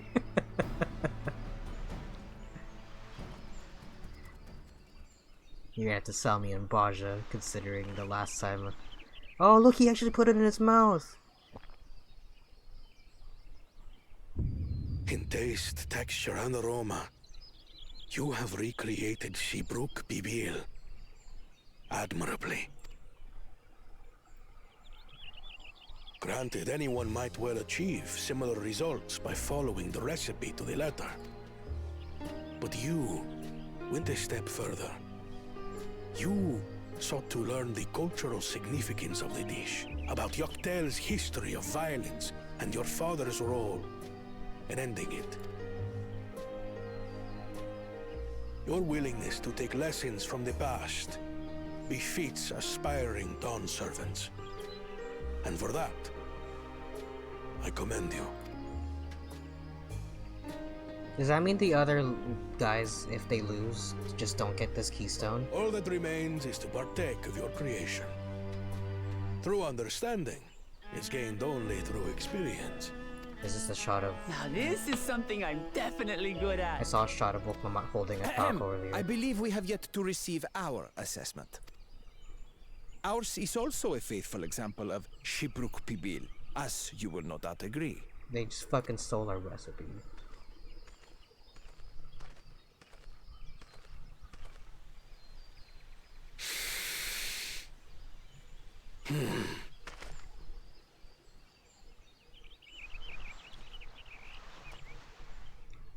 It's raw!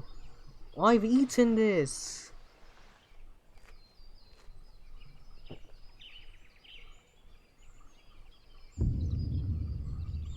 I see. Ha! While your effort looks the part, unlike the second and third promises dish, it lacks its defining aroma. I wish they still used the old style method of like shrinking down mountains and turning it into a salad. Putting it on a plate. The meat was marinated and spiced before being steamed in an earthen oven. This is Shibruk Pibil. Oh? And what about the Jatika banana leaf? It's because of you that we couldn't get any damn leaves! You can't fault us!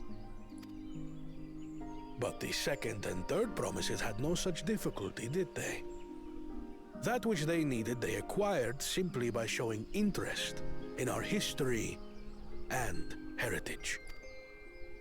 Ugh, it's just some crusty old leaf. What difference could it make? Your dish lacks an essential ingredient.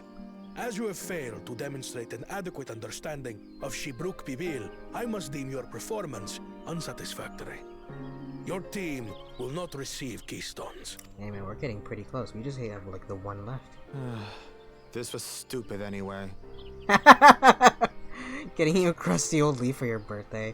Hey, that's what I'm gonna get you.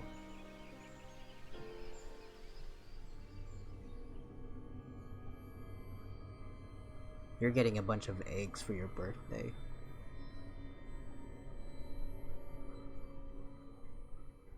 No eggs? Yeah, no. That's your Christmas present, actually. Intense. That someone could harbor such dark thoughts towards family. You'd be expecting eggs. What I do gotta I care I for gotta these keep you on your shabba feet? toes. I can always take what I need later. I'm already a culinary maid. Yeah. I guess that counts, right? This is delicious!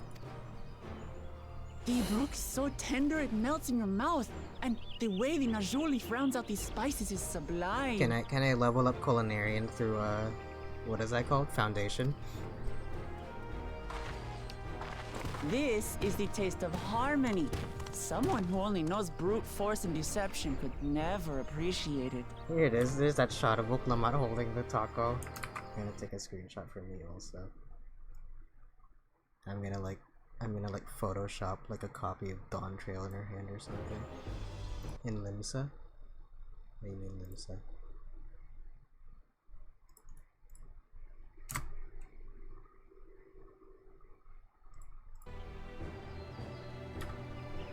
No, like I know you get it in Limsa, but like can I level your harmony.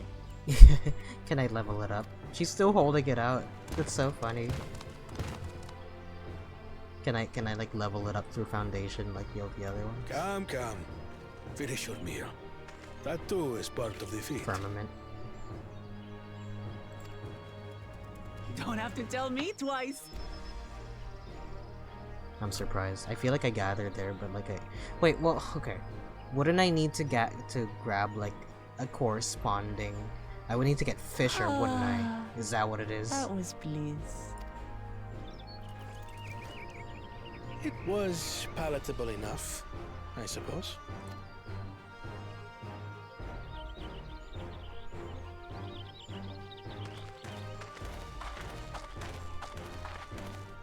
To you, who have successfully performed the feat of repast. Not you tricking me into these keystones. Not you tricking me into doing Fisherman again.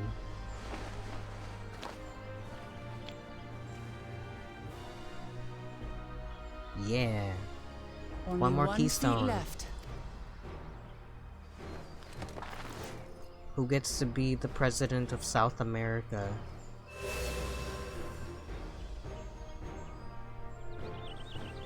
Well, I should get going then.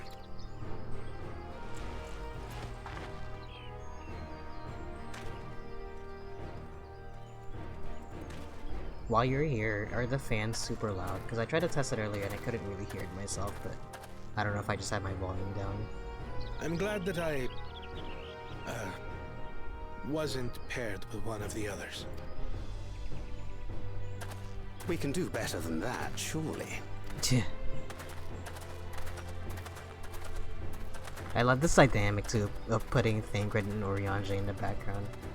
If they are, I can't hear it because my own fan is super loud. The sixth Perfect. keystone is ours. Everyone's your help, fans everyone. are so loud that they won't be able to hear it.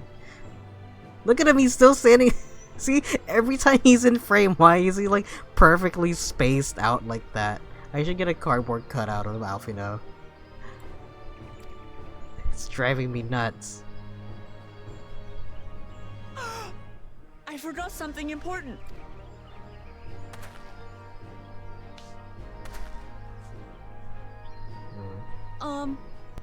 Was there any shipwreck people left? I could really use another helping.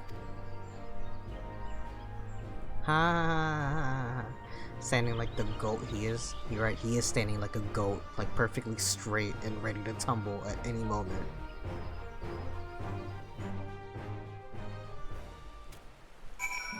Now it's raining.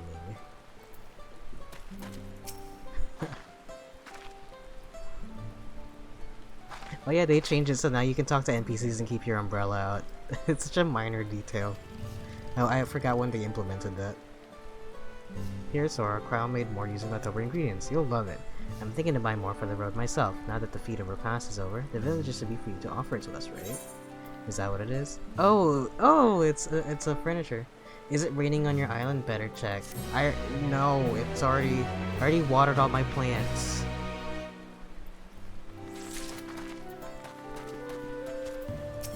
You think I didn't do my island before I started streaming for story? Who do you think I am?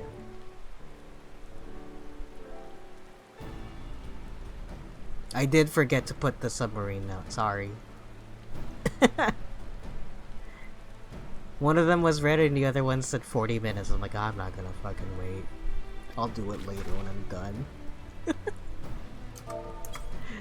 Seeing as we now face a penultimate objective to the right, it would be wise to travel to the moon and undertake the feat of the Brotherhood without delay. Wise, yes, but impossible. The Teenbeck Traverse, which connected Upper Forest to the Jatika Heartland, is still impassable. Is there no other route? When it comes back though, we should have our... I'm pretty sure we also now have access to the last submarine.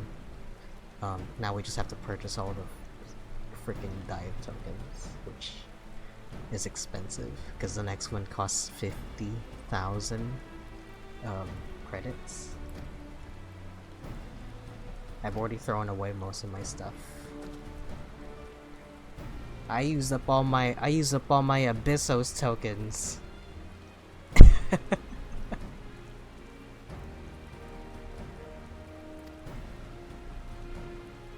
Very well. I have no other engagements. I wish they also had little umbrellas. Look, he's always standing in cutscene. Look, now she's doing it too.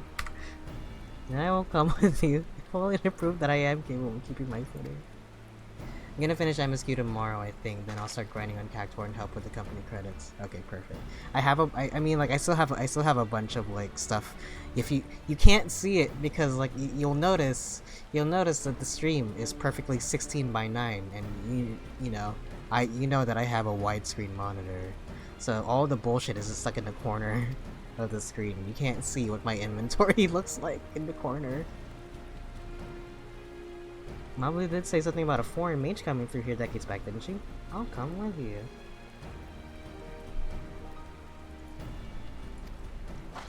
You thought the crop was intentional? I did. I did because of like in cutscenes like this, when you have the widescreen, it looks like that, and so that's why I'm like, well, I'm just gonna I'm just gonna have it like this because it doesn't really matter. And so like a lot of the stuff that I have, I just have it shoved to the corner, like the map. Yeah, I mean I used to stream in widescreen so that if you wanted to you could zoom it in, but I know that it's not the standard measurements for a lot of like phones and stuff like that, so it just looks ugly. Like it looked fine on my phone because my old phone had a widescreen, like the screen on it was a bit longer. Any who might reliably remember him must therefore be at least middle-aged. Let's make inquiries where we can. I wish we all had little umbrellas. Now I'm sopping wet to the cutscene. I didn't even get my hat.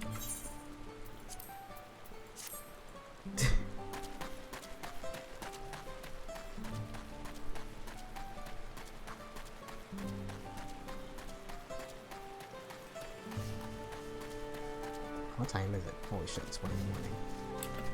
I should finish up soon. Maybe I'll do this next quest and I'll finish up. Foreign mage? 20 years ago. Yes, I remember him. It's not often we get visitors from across the salt, let alone those traveling with infants. A baby girl, as I recall. I only saw him in passing, mind. If anyone were to know more, I'd wager it would be Hunmu Rook. He was already Rosh then. Baby girl, couldn't have been... Was it her? Me. Grandfather brought me to shores. 80 years ago. When I was a wee baby. That's not what Carl sounds like. I just can't do a British accent anymore. I've tried too hard to do a New Zealand accent, now I can't go back. All I know how to do now is a horrible New Zealand accent.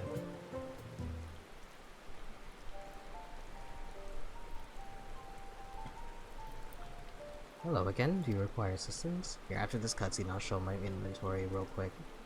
A foreign mage passed through Ikbrash roughly 20 years ago, possibly carrying around a child. Do you remember him?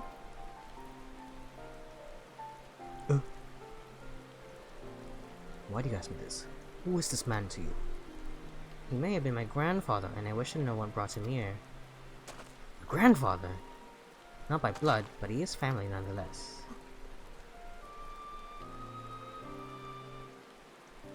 Foreign mage did indeed visit Ikbrash, Master Galuf. Okay, I mixed up the timelines. I thought her grandpa came 80 years ago when he was a young man. So it's not Kettenbrand. So far as his identity is concerned, I trust you are satisfied? What the? You didn't tell me anything about him. Much more than that, however, I cannot say. What the? Why? His secret. Look at the texture on his shirt. I simply cannot. I beg your forgiveness and understanding. This is odd. And she's like, okay, bye. I have another question. They did say the Yokui once dwelled in these forests. Where was that? General curiosity, indeed. But yes, before they withdrew to Orkopacha some 5 centuries ago, the Yokui claimed Yaktel as their own. Many of their architectural remains can be found in the lower forest, the Jaktika heartland. It almost sounds like the Raktika Greatwood, you know? And that's where they must have had their visions. It almost sounds like Lahi. Thanks.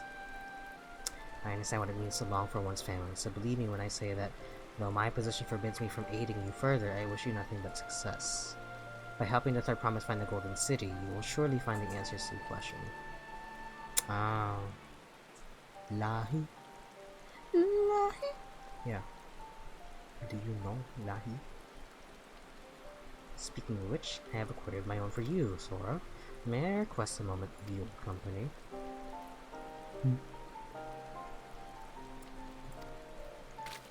Bye. Ah, I'm like sopping wet in the cutscenes.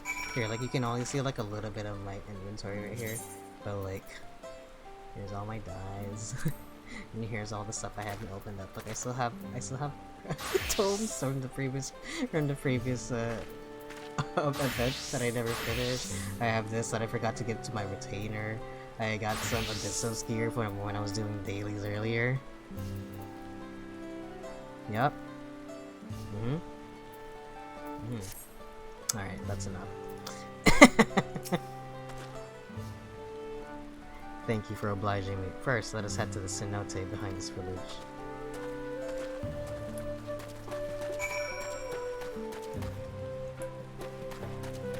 Can I just jump? Will you let me?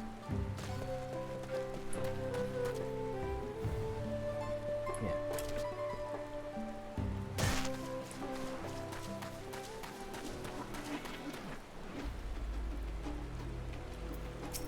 Is he gonna kill me? My dog keeps laying down on the floor and staring at me with his big puppy eyes. It was my intention to see you off without saying anything, but Mistress Krau's plea has softened my resolve. Ah, baby girl, you're getting hot. I'm sorry. If I could kill the sun, I would, just for you. As the leader of our community, I am gladdened to see that their promise to surround herself with such compassionate and trustworthy companions. Would you tell me of her journey thus far? Here it is, as I gesture wildly into the air, and the camera pans up to the sky.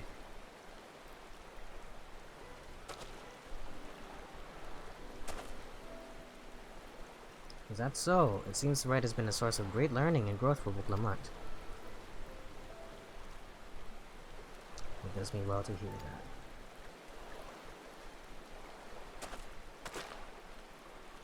My daughter would be about her age. Girls are rarely born amongst Shibral, so when she arrived, the village was elated. Such joy I felt when first I held her, and pain when I found her at the bottom of a cenote. 3 years old, an accident it was, but I knew better. Aww. She had been pushed! Though we never caught them, a suspicious figure was seen fleeing towards the Jatika heartland, towards Mamuk. Once bitter enemies, the Mamuja and Shibral had learned to live in peace. But who could doubt the intent of such a reprehensible act? By targeting the child of who would one day lead her people, the criminals sought to undermine the future of the Shibral. That's fucked up. Kill a baby? I was determined not to let them succeed, and so I let the memory of my daughter die in its cenote, and gave her into the care of the one person I knew who could protect her. Oh my god, it's your dad! That's crazy. Though she was born to lead the Shibral, the fate had a greater plan for Wuklamut. Only the Dawn Servant and I know the truth, but I must now take you into my confidence for one reason. If the villain who attempted to murder my daughter was indeed a Mamuk, then rancor towards the Shibral still burns. I was caught off guard once. I will not suffer the same tragedy again. And so I ask you, not as the Dawn Servant's elector, but as a father, to watch over the third promise, defend her from her enemies that may be lurking in shadow. Will you do this for me? I thought he meant that she died. Thank you, from the bottom of my heart, and also at the bottom of this cenote.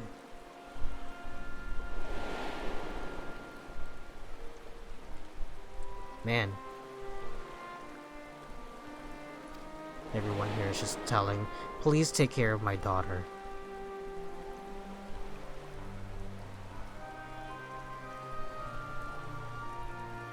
Suffice it to say, this conversation must remain between us. Pray but breathe not a word of the same. Why gotta be a secret? Fine. I'm like sopping wet. Let me put an umbrella on in the cutscene. Of course.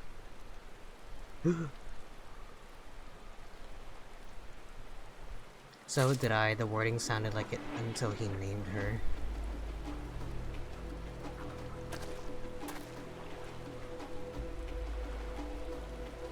I mean, and then he started talking about, like, I had a daughter that was that age. I'm like, maybe it's gonna be revealed that she actually survived and he doesn't know. But no, he totally knows. Okay.